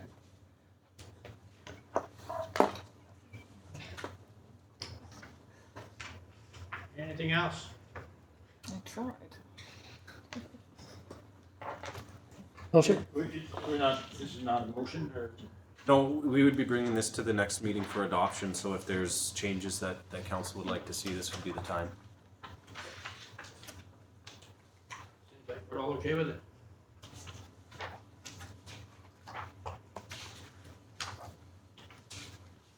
Okay, the cater discussion. The Lions wanted the old gator, but it's not the old gator, it's still the gator. And until it's the old gator, there's really no discussion to have here, is there? Unless council wants to direct us to buy a new one, and we can give that one to the Lions Club. It's up to, otherwise we'll keep using it until it's time to take it out of service. That's what I thought is when it's time to take it out of service, that's when it's offered to the Lions. I saw it anyway. Okay, good to that? Takes us to 10, notice of motion.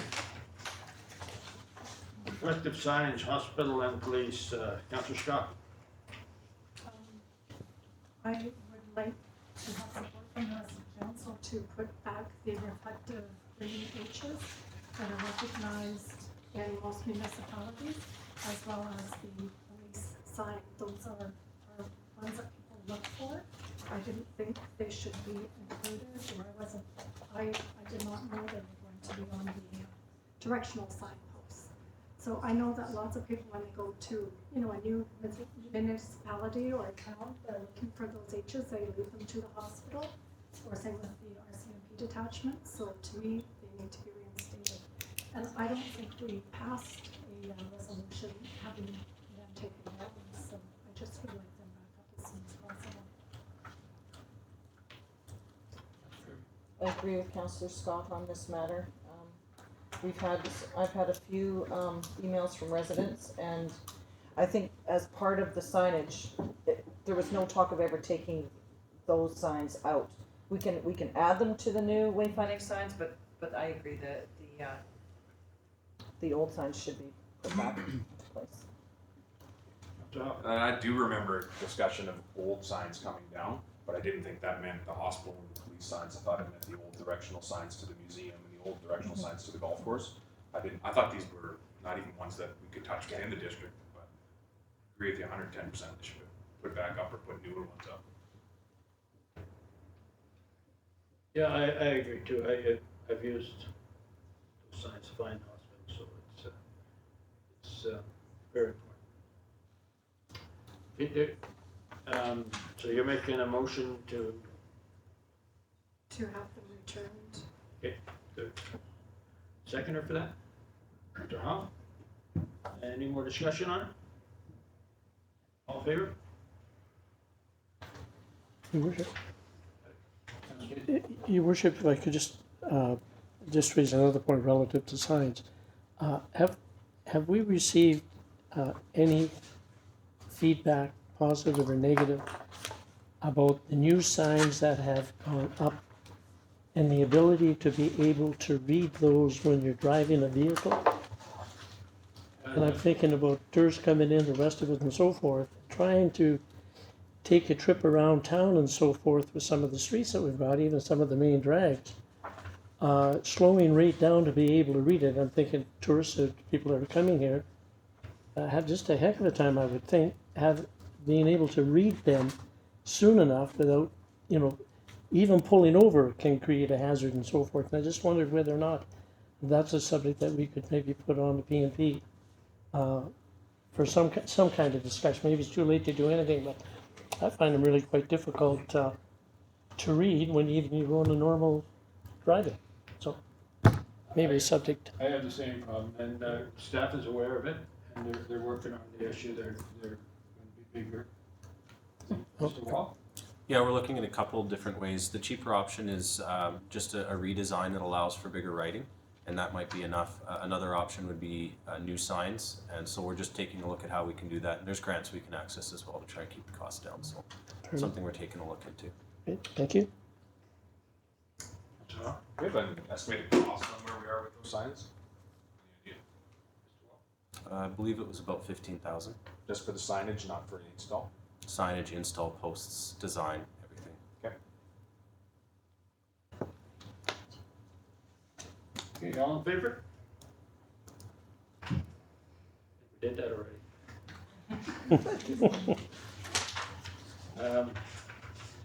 Spruce tree, I guess, without Daryl here, we're gonna, somebody wanna make that motion, or does somebody wanna make that motion that Daryl was talking about? Councilor Scott? The council approves the installation of 46 Spruce Tree in Roman Walkway. Seconder for that? Mr. Howe?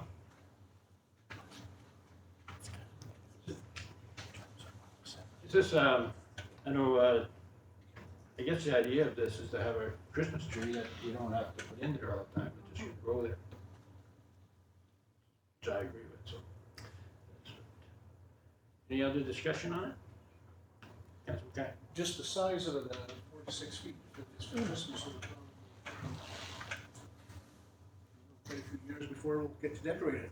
I mean, I think this is something that I'm just wondering about the community forest and whether they get a large spade that could go and dig something up, and maybe it's worthwhile bringing a request to that group to see if it's possible.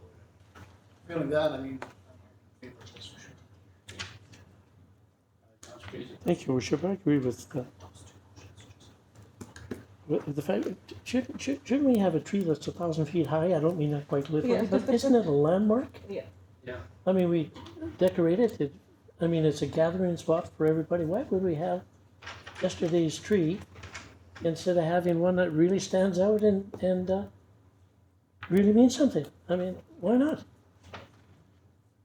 I think it should be as large as we've had in the past, or certainly large enough that the area can accommodate it, and the bigger the better.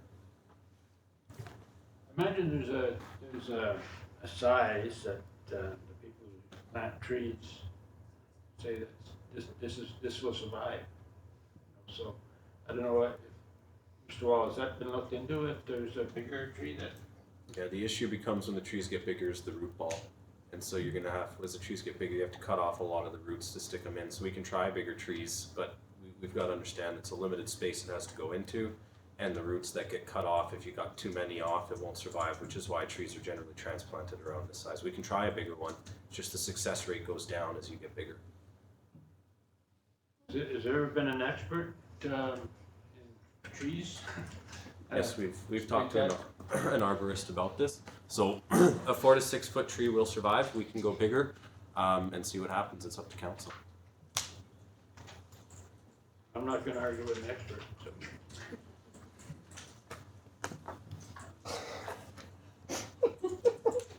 I'm sorry. I don't know, they say that 6 foot tree is the biggest tree you can put in there. We might see it big. Councilor Kirby. I think the idea is good. I see where Councilor Krokoka wants to put a tree there, but you know, a 6-foot tree is gonna be kind of okay with the light up for now. I don't know if we're gonna, does that mean we have to start taking out the cement to put a bigger tree in there in its place, or, you know, or do we just go with what we've been doing, which is sad because you're cutting a tree down every year. I like it, but you know, that's the thing that we're looking at. If the root ball, if this is just gonna be something that just is a big, you know, maybe maybe we have a different area for it. Maybe that isn't the spot anymore if we're gonna do a Christmas tree light up. Maybe the Christmas tree light up, I don't know. It's getting. Let's just let them put a tree in. So, Big as you can go. yeah, Why don't we take the 4 to 6 foot out of there and just say the largest tree? okay. Yep. Okay, Street. see. I'll make that amendment to the motion. Yeah. Oh, Lord help us. I like this important stuff that we're dealing with now. This is real good, important, high-level stuff, right? Yeah.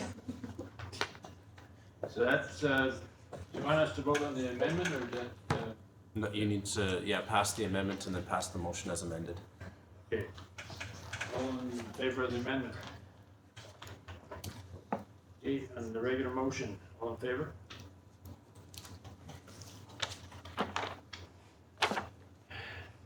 Grant and aid policy waiver.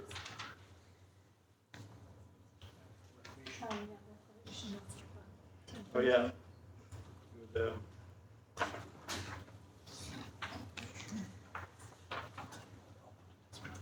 yeah, for Grizzly Valley's, you get to vote grants. Peter probably explain it better than I can, Mr. Wall. I apologize, Mayor McPherson. I missed the. This is for the, recreation master plan. All right. One, two, go. Yes, I make the motion that the recreation master plan be added to the strategic plan. Seconder for that? Mr. Scott? And the reason I'm doing that is that stuff like our walking trails and that, we need a plan for that. And so this isn't spending any money, I don't know very much anyway, and just to get it, so we got a plan where we're going. Mr. Scott? Do we have a cost on the recreation master plan? Mr. Wall? I would estimate it'll cost somewhere between $70,000 to $100,000. Really? There's grants available for it. UBCM put out grants this year that could significantly reduce the cost, but that's about what it's going to cost, yes.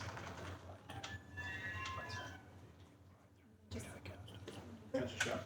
Should we also take a look at the OCP to, like, prior to developing this, because I think it's coming due, and I know Dawson Creek just did like the open house and everything as kind of a celebration, like they tied it in with something else. But I was wondering if staff could make that recommendation. Can we go ahead with the recreation master plan prior to the revised OCP, or should the two go hand in hand? You can have one inform the other. You can have the recreation master plan inform your OCP. You can have your OCP inform your recreation master plan, or you can do them together. If you wanted to do a recreation master plan and an OCP revision all within the same year, I would say you're not having any other work come out of administration. That would be the two projects, and that's what we would do all year.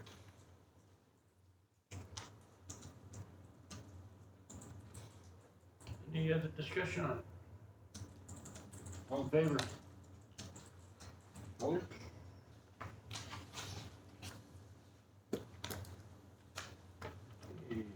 Grant and aid policy waiver. Guess the cost that the ATV club ran into for doing, I think it was trails. It's a lot higher than what they expected, and they ran into the need of the full amount that we were going to give them. And this is just to ask if we could, okay, give them the full payment of the grant. Just, sorry, Mr. Mayor McPherson, just a slight clarification. The work wasn't more expensive, they just did it a lot faster. So they finished everything on budget, but because the way our grant and aid policy works, you can only get quarterly installments. They're finished all the work. They're asking if they can get the money for all that work so then they can continue doing other things rather than have it tied up in the project. Thank you. The motion I'm making, I guess, is that the council waives the grant and aid policy to allow for payment of the Grizzly Valley ATV Club's approval grant. Seconder, Councillor Howe. Discussion? All in favor? Boat launch parking and access improvements request. Councillor Kirby. Thank you, Your Worship. This was just brought up for UDCM talks. So, I mean, there has been a concern about the safety and road access into the boat launch and the size of and the parking lot. So, I think if there are ministers' meetings, that this could be something that we bring forward. Yeah, well, we were there on the weekend, and it was really nice. Half-hour walk to get to your truck. So this is just take it to UBCM? Yes. I think it's something we should definitely get into, depending on the ministry, that we can bring up. Sure. Did I get a seconder for that? Councilor McKay? No, Councilor Hull. No, I did the ATV one. Okay. Councilor McKay? Okay, any more discussion on it? Councilor Hull? What are we going to UBCM with? Is this, do we have, I remember last time it was like 3 or 4 asks. Is this one of the 3 or 4 asks? I think the big thing is HD. That's the number one on our list. But, you know, depending on the ministry you get, sit with. Talking to parks people, this would be something that we can bring up. That's Casey. Thank you, Worship. We'd also have an opportunity, would we not, between now and when we go to UBCM, if we keep track of those subjects that we want to take down, we still have another cut at it, or be able to have time to have another cut at it to set the priorities among the 15 to boil it down to whatever. Yeah. Is that fair? Yeah. Thank you. Your Worship, Council at your last meeting passed a motion that you would finalize your UBCM list by August 14th.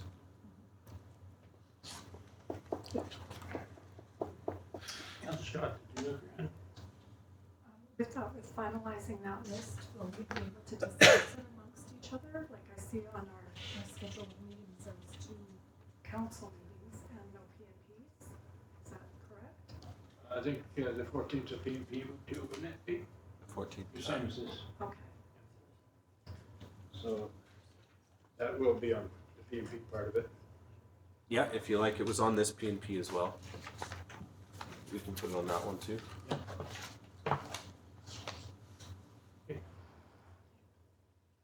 All in favor? Opposed? I think this completion on paving and Highway 52 is probably the same thing. That's good. Yes. Just to add it to UBCM priorities.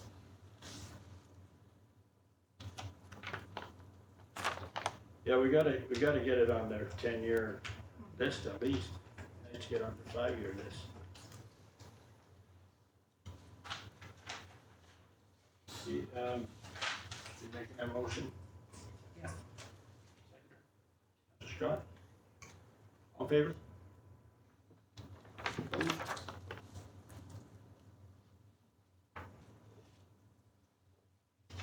Okay, council's strategic plan, new entrance signs. Council Kirby. Thank you, Your Worship. After seeing the picture of the bear at our entrance sign into Tumbler Ridge, I kept looking at it, I'm thinking, what is it about? I'm like, and I realized I didn't even see the bear because I was still looking at the sign. So we did our wayfinding signs. I think it's time that we upgrade our entrance signs. I know we've been talking about it. I like to see them. I would like to add them to the strategic plan list. Okay. Seconder? Paisley? Discussion?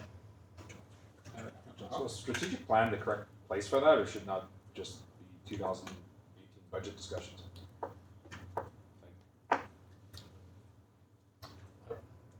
I would think it should go on the budget discussions.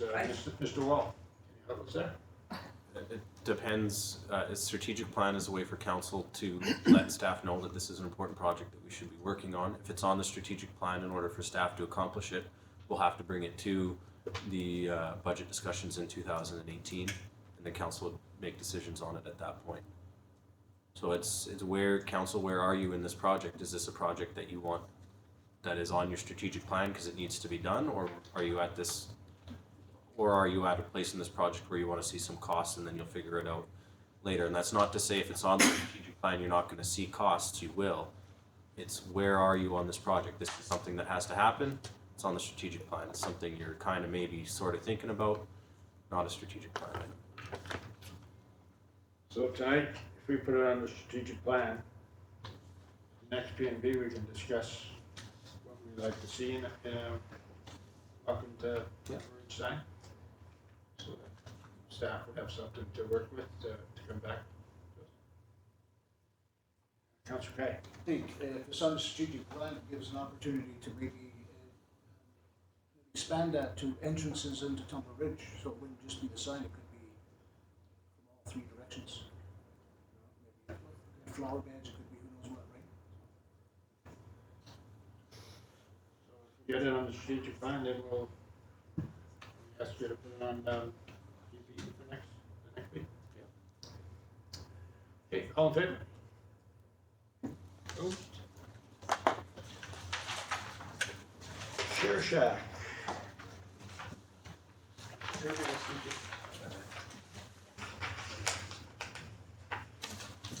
Thank you, Worship. At our open town hall meeting, a resident brought me some information and to the rest of council on a share shack that the Chetwynd, that was put up in Chetwynd's, the dump. Anyway. So, it cost the district of Chetwynd $5,000 to put this building up. It was just basically a lean-to, but, and if anybody has ever moved or, clean their house out for 5 minutes, you'd have all this stuff that's really not worthy for the dump that maybe somebody could use. So what you would do is you would put this down at the share shack at the dump, and then if somebody wanted it, they could have it. After it sat there maybe for a week, then it does get put into the trash. So I've had a few residents that were interested in it. I think it's a great idea. I think it'd be a good addition to the transfer station myself, so that's why I have put it on this agenda. Okay, so that's the motion on there? Yeah. Seconder? Councillor Hall? Any more discussion on it? Councillor Scott? I would be interested if we could guarantee that 5,000. Just saying. Councillor Casey? Thank you, Worship. I certainly have no objection. I think it's a very, very good idea. I know that when, just as a matter of general information, we lived in Prince George for a period of time, and they had a similar facility. It was large and so forth, and it was a matter of taking the same idea, you go down to the dumping area and so forth, but anything else that you wanted to, that you thought anybody else would like to have with the old couches, you name it. They had an enclosure, which wasn't just a lean-to, an enclosure that you just have to go in, drop it off and just leave it and so forth. And that was a very, very busy place. And the turnover was really quite substantial. I was talking to one of the workers down there and so forth, just how productive was that, and did you have to end up throwing a lot of the stuff away that people put in there that nobody else came and picked up, and they never had a problem with that at all. I think it's a super idea with regards to it, but the facility should be enclosed large enough so that people that take them in, they're not open to the weather in any way, and I think it's a great idea. This was brought to us before, I think, I'm sure I've seen it on other budgets, and this was asked for by staff, so I think have staff bring us back a report on what we can do and the cost, would be great. But, we'll add it to the strategic plan first, and then we'll go that. That's great. Thank you, Mayor McPherson. I think if we're looking at a building compared to a lean-to, like just a lean-to, that's the easy way to do it. And I think if we start getting staff to look at a building, we're gonna get the same report we had back previous, and it was far too much money. I have been to before we had, I guess, no shopping at the dump now. You don't have to wait too long to unload your stuff before someone has picked it up. They know what time the dump is open. I would like to just start with something very basic, just to see how it goes and not put a whole lot of money into it. So, even if we said $500 to $7,500 to build, to find a space to put it up, would be a good start.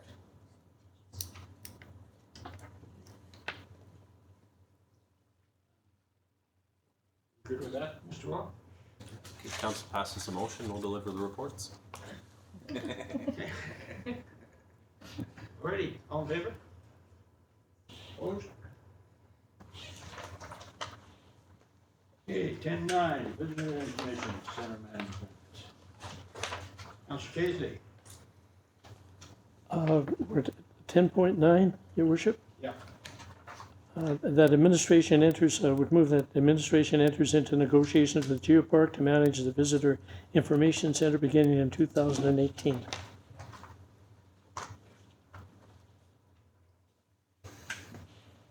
Seconder for that? Councillor Kirby? Discussion?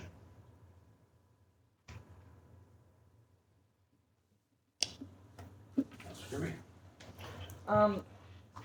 I think when the gallery sees a notice of motion like this, it must seem very negative. And I think what this council is trying to do is look at ways that we're not spending money crossing over on different marketing, etc. This that's basically what I want to say is please don't take any of these motions with a heavy heart, because we are in a position where we have to make decisions that are always a little bit hard to do. But I think, this motion, this is a good motion, and it's something that we have to work together on finding the best way for the money that we spend on promoting Tumbler Ridge works the best for Tumbler Ridge. I see it as the geopark's new, and the geopark is tourism, and I think that we need a chamber that is business oriented, and I think we lack a little bit on the business side, because the tourism side is taken over because it's growing so fast here, And I agree with you. I see this as a good move. I see it as a good motion. And I will be voting for it. Councillor Mackay. And I think it's the way it was the whole thing was originally intended. Really, the visitor center would be looked after by a group that kind of would be more likely to use that facility as potential. And the Chamber of Commerce, who were floundering years ago, it was thought that they would have a place totally free of rent, where they could go in and they have a place. And even that was met with disdain amongst some of the would-be members. They seen that as council interfering with the chamber. There's a few that felt that the chamber should be self-sustainable. And right or wrong, I mean that was the move. And I know a lot of the members, the would-be members, did not become part of it just because of that. The council was too much involved. This is a total arm's length away. Putting the facility into an organization that has proven that they could probably do the job as well as better than anybody. So, including ourselves. And that was the original intention. I think this is just going back to where we had talked about right off the bat. It's not us pulling out all support from the chamber. There's going to be discussions with the chamber to how we can make it work.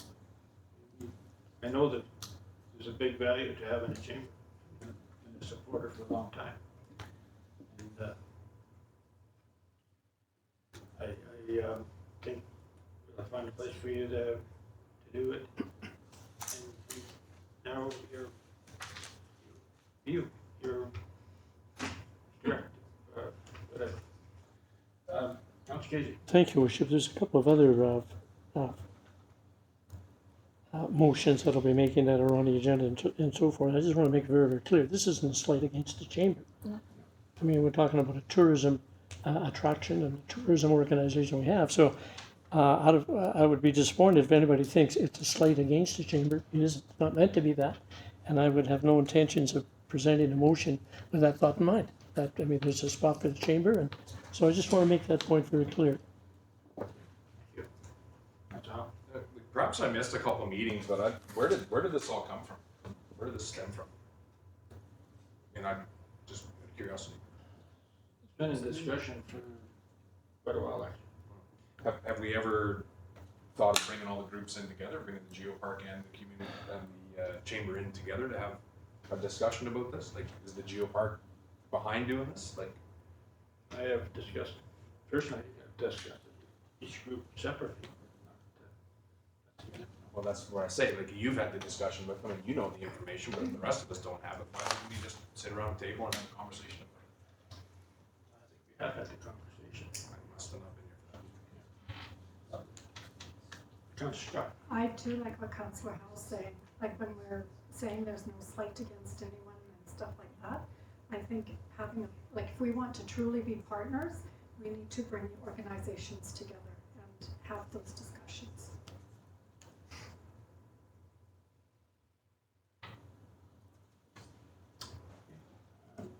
Anybody else? On the motion on the floor, all in favor? Opposed?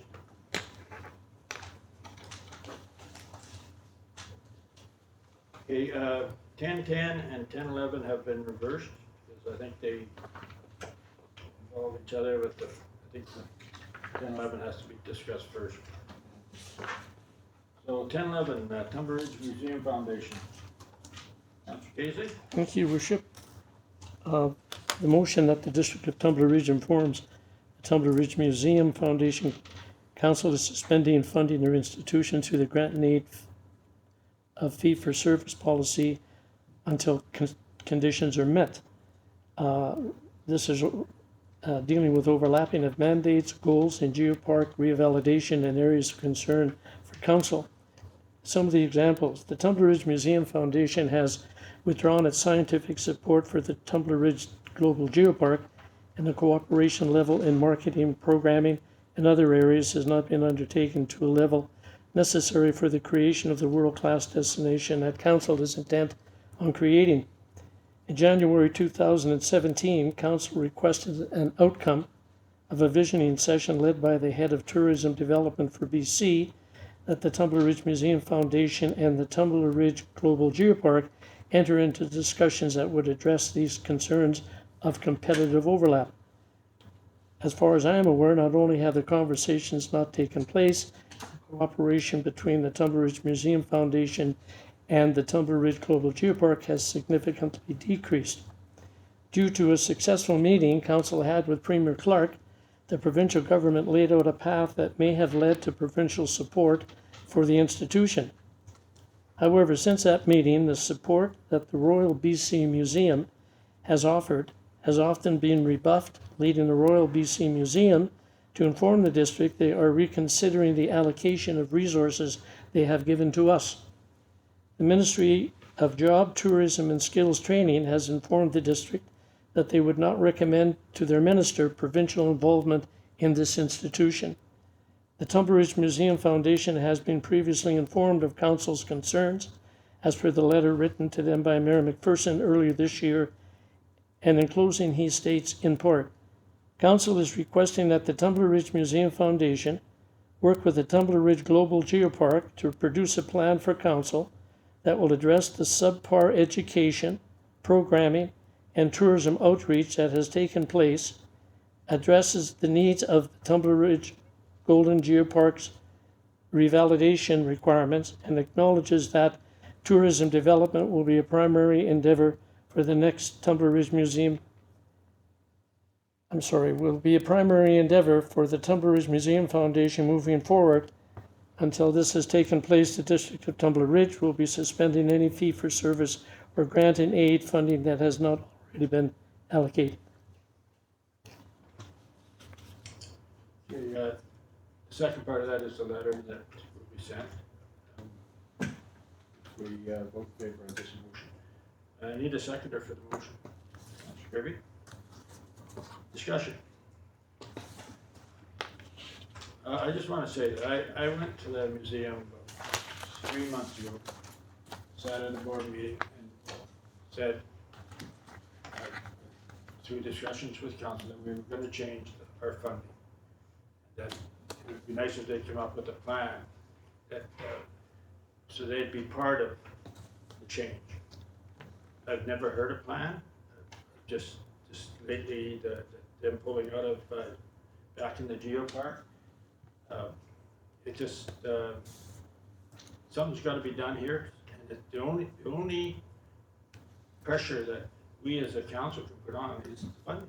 We can't tell them how to run a museum.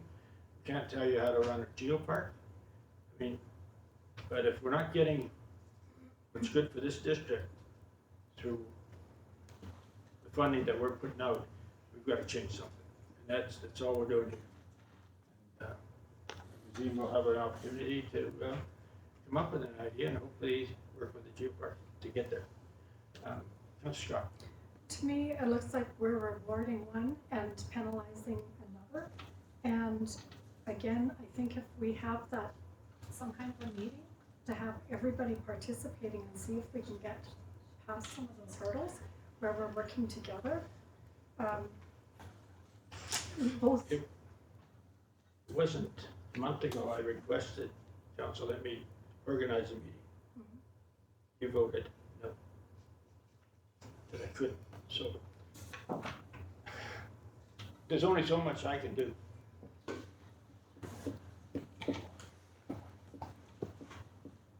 Continue.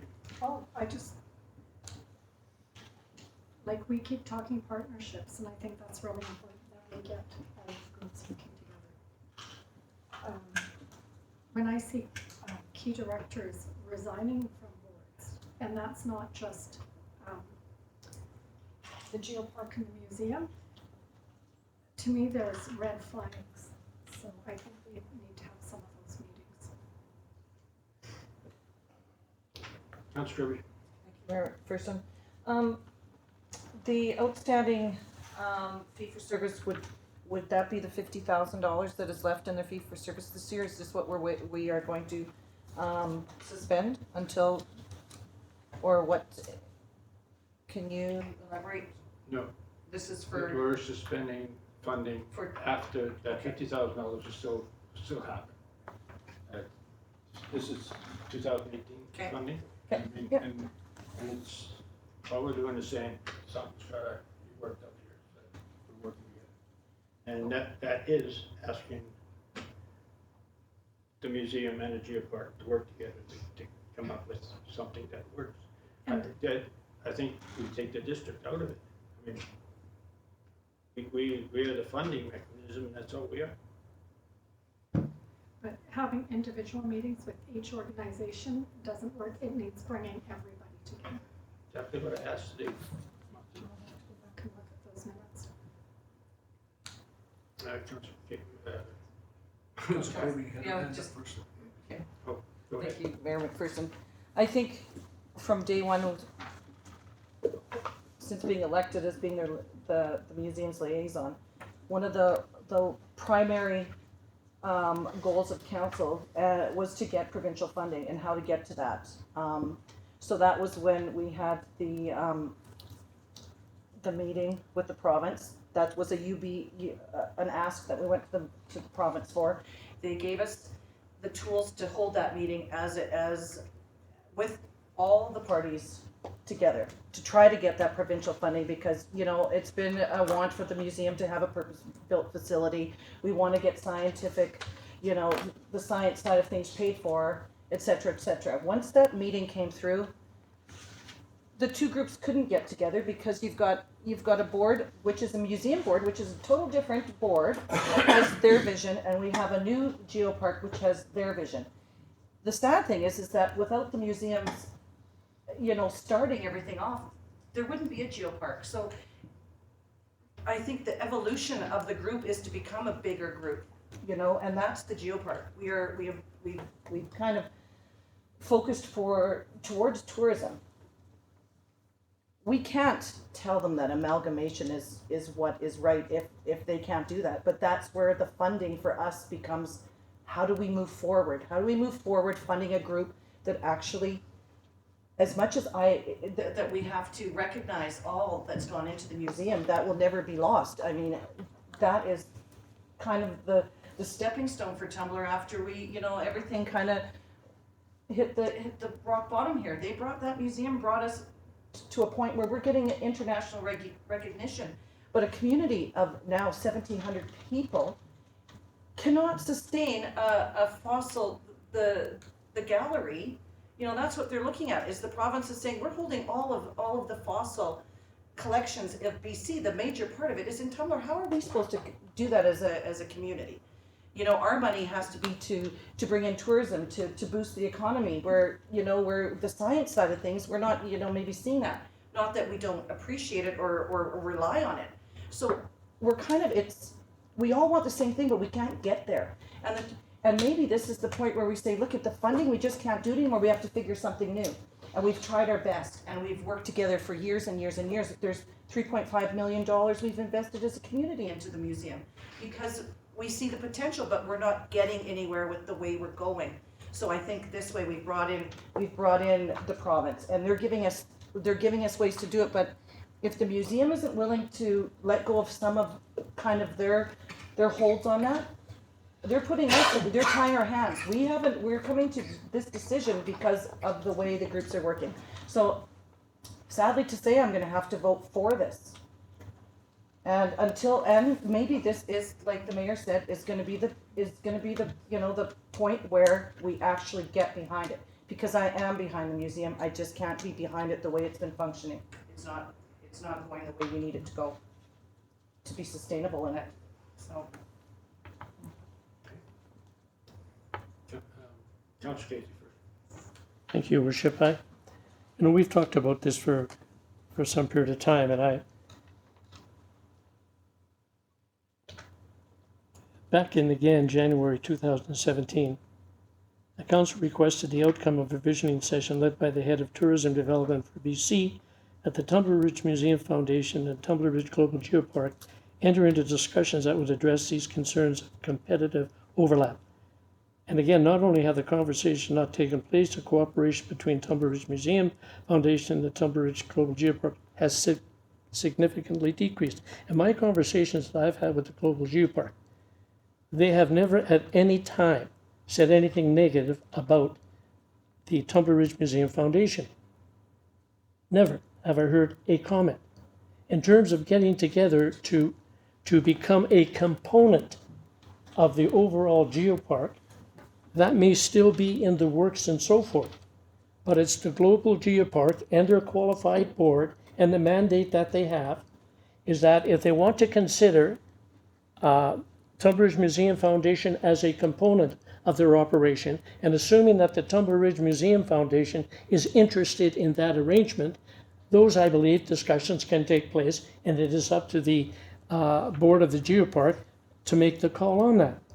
We've talked about this before with regards to try to get the onus off of council to be involved in these discussions by giving the Global Geopark, recognized as the greatest thing in Tumble Ridge for some period of time.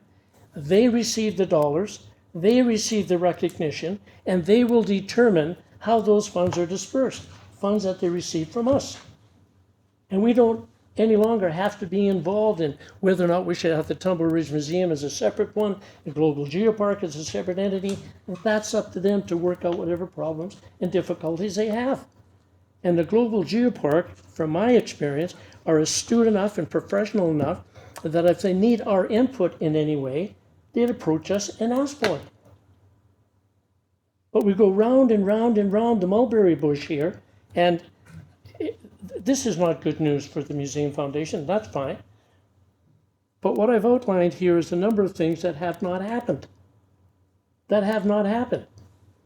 And if they want to maintain the status that they have, working, I would think, under the auspices of the Global Geopark as an entity and so forth, would be very, very helpful for that cause by working together. I believe the Geopark, and I'm not here to speak for them, I believe the Geopark would be interested, or is interested in hearing whatever, to see if the objectives, there's a workable solution in mind, or is possible. But other than that, they are the ones that we have put the monies towards, the ones that we recognize as being the leaders in the tourism in this particular area. And as far as I'm concerned, that's who should be dealing with it, not council. Not council. If they reach some kind of an arrangement and they need our help, they're welcome to come as a delegation, present it, and we'll listen to them. Not good news, but I think it's really necessary news. Otherwise we go around it, and let's get out of it. I want to say, let's get out of it. I'm talking about council. I think in a lot of ways are more of an interference than anything else. Thank you. Anybody else? Councilor Scott. I see the province kind of pitching us against each other. And if we make an exit strategy for council bowing out, that's where those discussions need to be made with the 2 or 3 organizations. So there can be a planning mechanism for that restructure of where the funding is going. We can do it this way, but if we don't have everybody working together, we might be at risk of losing some of our fines. That's my only concern. And if, I'm sorry, Worship. Are you finished? Yeah, I'm done. The only other thing that comes through, and I'm not here to pick on the Museum Foundation, but the other point that has come through is the support that the Royal BC Museum has offered has often been rebuffed, leading the Royal Museum to inform the district they are reconsidering the allocation of resources that they have given to us. The Ministry of Job, Tourism, and Skills Training has informed the district that they would not recommend to the minister provincial involvement in this institution. Now, right, wrong, or indifferent, these are the people that are controlling the purse. These are the people that have looked at it, did their visioning session in the whole 9 yards. Those are comments that they have made. And again, we've, I think, made our position clear, or trying to, and if the Museum Foundation want to become a part of the Global Geopark, then the board is there, and I'm sure that they're going, well, let's talk and let's see if there's anything we can do. Maybe there is. But I think we as a council should back out of it and let them do their business. And finish it. Thank you, Worship. I think it's important that we still keep the Museum Foundation and the Global Geopark instead of saying the museum becoming part of the Global Geopark. They're still two separate entities and with their own mandates. So, you know, that's for the groups. Our mandate might be different. So, you know, let's not get that confused. Trying to get the two, you know, of course, yes, it would be lovely if they worked together, but I don't think it's our position to say, you have to go here and you here, because obviously that wasn't working.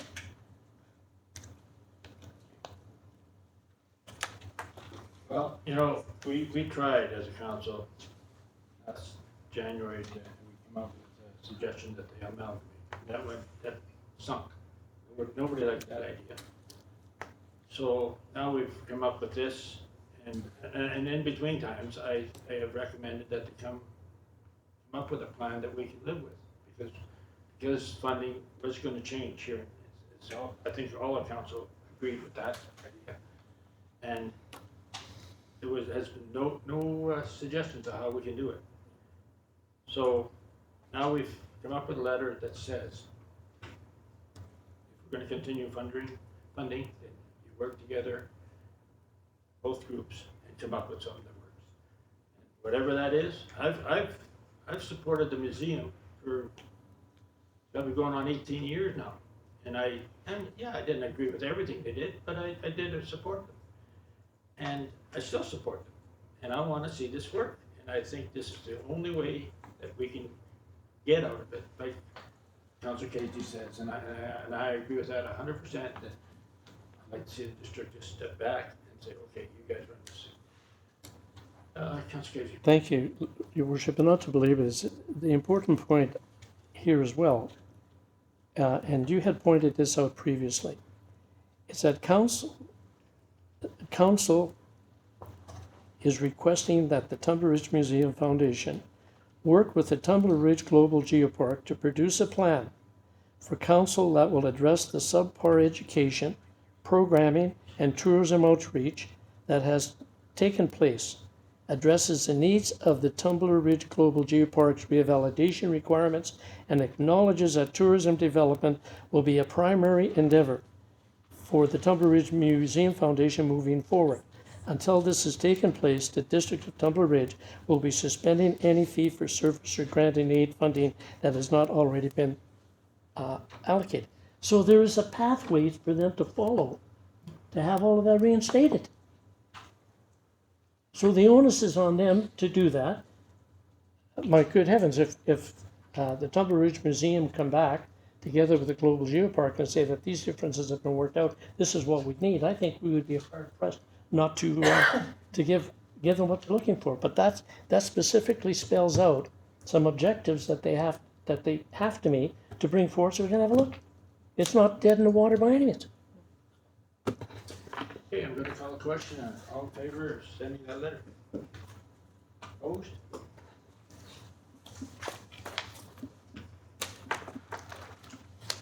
Okay, that brings me to 10:10 now, and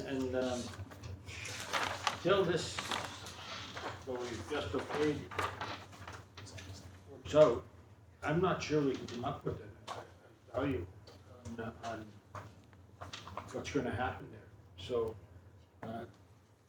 I think this should be tabled until such times as 10-11 works itself out. That's my opinion, but Councillor Casey, it is your motion, so. I'm sorry, Your Worship. 10-10? What I'm saying, I don't think you can come up with that value until 10-11 it's solved itself. So it's something that should be tabled until after we see what happens. It's fine, Your Worship. I have no problems with that. That's what the council commits $150,000 to the geopark and grant aid for 2018. That's what you're referring to, correct, sir? Yeah. Okay. So in terms, I guess, then the onus is on us to deal with the issue as quickly as we can so that, assuming that council concurs, the geopark will receive that $150,000. Yeah, or we bring it back and talk about what we're gonna do. Fair enough. So everybody okay with that? So, council's business. I'm gonna change council's business if it's agreeable with the council, and that's, I'm gonna ask council if they've got anything they would like to divide to anybody else wants to hear, and rather than go from council to council to council. So, is there anybody that's got anything that they'd like to talk to today? Councilor Scott? I just have this health concerns committee. I've had quite a few people. I was at a building health committee meeting, and this here was discussed. I think you're a part of this committee. Anyway, there's been a few people saying that they are not, it's, I think on the Facebook page in small, like writing up at the top, and it's not publicly displayed anywhere. So a lot of it's, I'll just read it out. It's a pilot project for Tumbler Ridge that's just getting started, meant to allow the public feedback on health services in our community. They're requesting written concerns through the Tumbler Ridge Seniors Corner or Barb Sherkamp at the health center. Please bring any written concerns to either involved party. It will serve as a liaison between the public and the medical center, which then will be communicated to Northern Health Authority. So a chance to express concerns and help communicate the needs in Tumbler Ridge. And I've had lots of people talking about the lack of counseling services in the schools. And we were discussing that resolution that they're, wanting to put forward on homeless, mental issues. If we address the early childhood interventions and things like that, catch kids when there's learning disabilities, catch early diagnosis, it might help prevent a lot of the mental issue problems that are out there, and provide counseling services, which, being in a small community, we are really lacking. So anyway, the concern, I guess, is getting this out there to the public, whether we post it now without the newspaper and that we don't have, but I do see Trent here. And I was kind of curious, do we have a newspaper back? Mirror. Oh. Our newspaper's got a different name, that's all. Ah, good. Anyway, if we could get this out somehow so that people are putting those written submissions in. Yeah, I don't know, Mr. Wall, is there any plans of putting that out to, Dr. Helms, he's the one that started this, and this summer, it was kind of a bad time to get it going, if we could be involved in it. But it's gonna have to go in the paper, so. Okay. So do we need a motion, or will that be? No, this hasn't got nothing to do with council. No? To the House, Senate. Okay, so they'll be responsible for publicizing it? Okay. I think there's, 3 people on there, me. Can't think of the name. No, we're gonna have some meetings in the fall here and get it off the ground. Okay. And what it is, it's the great concerns like you just said. More than that. Anybody else? Councilor Craig? Yeah, we had the BC Community Forest Convention. It was the 15th annual convention. We had about 86 visitors, plus some brought their families with them, which was great. It was mostly at the Trent Hotel. We had just a fantastic corporate and community involvement in this thing. In fact, community and corporate donations broke a record for the 15 years they've been doing it. And we had a lot of expertise there, show us a lot of stuff we're doing right, and even some of the things that maybe we can improve on. So we had an opportunity to discuss both those types of things. Just one thing, a little bit different. They didn't expect Tumbler Ridge to be what it is. Most people from all over BC came here and expected to see bunkhouses in town. They really didn't expect the town. And I'll tell you, we had just major accolades from everybody that came there. The cleanliness, the beautifulness, and everything was green. The work from Public Works, keeping everything that way. And just wanted to pass that on to the district is that went over well. We had a few families that actually stayed over and stayed for a few extra days and really enjoyed it. So that's it. We had a great time. Anything else? I just wanna thank whoever was working on the Canada Day celebration. It went over just awesome. It's, congratulate the people that showed up and everything. Can't even get a picture of me in the paper. Thank you. But, yeah, it was one of the best things I've been involved in. Great to see. Okay. Yes, that takes us to the closed meeting. All question and answer period. Sarah. Yeah, I just want to actually go speak to the point. It was the Northern BC helicopter point back. So I'll just put my search and rescue hat on. And I don't think it's STARS. STARS is accessible to dispatch, but there's a real shortage of helicopters and fixed-wing aircraft for air ambulances. I've actually used an air ambulance myself and also put quite a few people in them. At Search and Rescue, we've actually been in touch with the dispatch myself. I've been the manager on these calls, and I've been told those people got themselves in that situation, they can get themselves out. So it's at a dire state of funding in the province, and we really do receive subpar care here. When we get the aircraft, they're very highly trained, great individuals.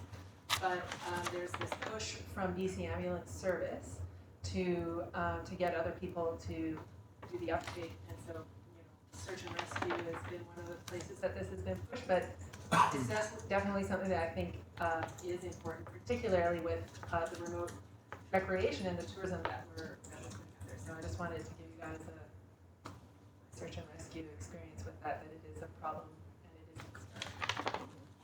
That's something that I've heard at the regional district is that you live up north, you're satisfied with the lesser healthcare system.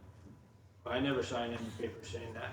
Yeah, exactly. I think we expect as good as you get in Vancouver. Yeah. I think sometimes we get better. Yeah, I mean, it's a toss-up, you don't wait and emerge as well.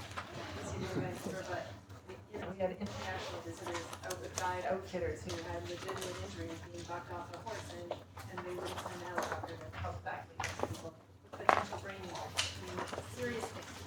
So it is a. Thank you. Anything else? Yes.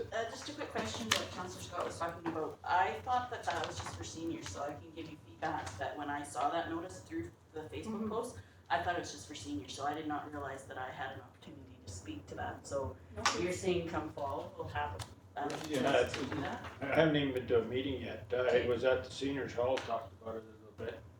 And that's maybe why everything's for seniors, but we just haven't had any meetings yet. Okay, because I agree with everything you said, and I'd be happy to add a voice. Yeah. Thanks. Okay. Interestingly, I can speak to the signage issue, because I had company over the weekend and they were arriving right in that horrible storm on Friday, drove right past the turnoff into Temple Ridge from Dawson, out to the co-op and found a place to turn around on the way to the airport. Came back and they didn't say that it was the Tumbler Ridge like this welcome to Tumbler Ridge sign that was the problem. They said that there was just no warning, that there should be something a little bit ahead that said entering Tumbler Ridge in 1 kilometer or whatever, something like that, something to prepare them to watch. And the rain was so bad and they were pulling a trailer and concentrating on the road and went past the sign, but they actually said, you should write a letter to your council down there, tell them about their signs, so they brought it up. So they thought that there needed to be better preparation, I guess you could say, from 3 people from 3 different towns. Okay. Thank you. Anything else? Yes. Has there been any discussion or timeline for this multi-discussion between council, RCMP, ATV club, et cetera, for where we're going with that? I asked, Sergeant Fail, and he'd be sitting in that meeting, but it's the summertime and it's hard to get everybody together at the same time, so it's probably gonna be a early fall thing.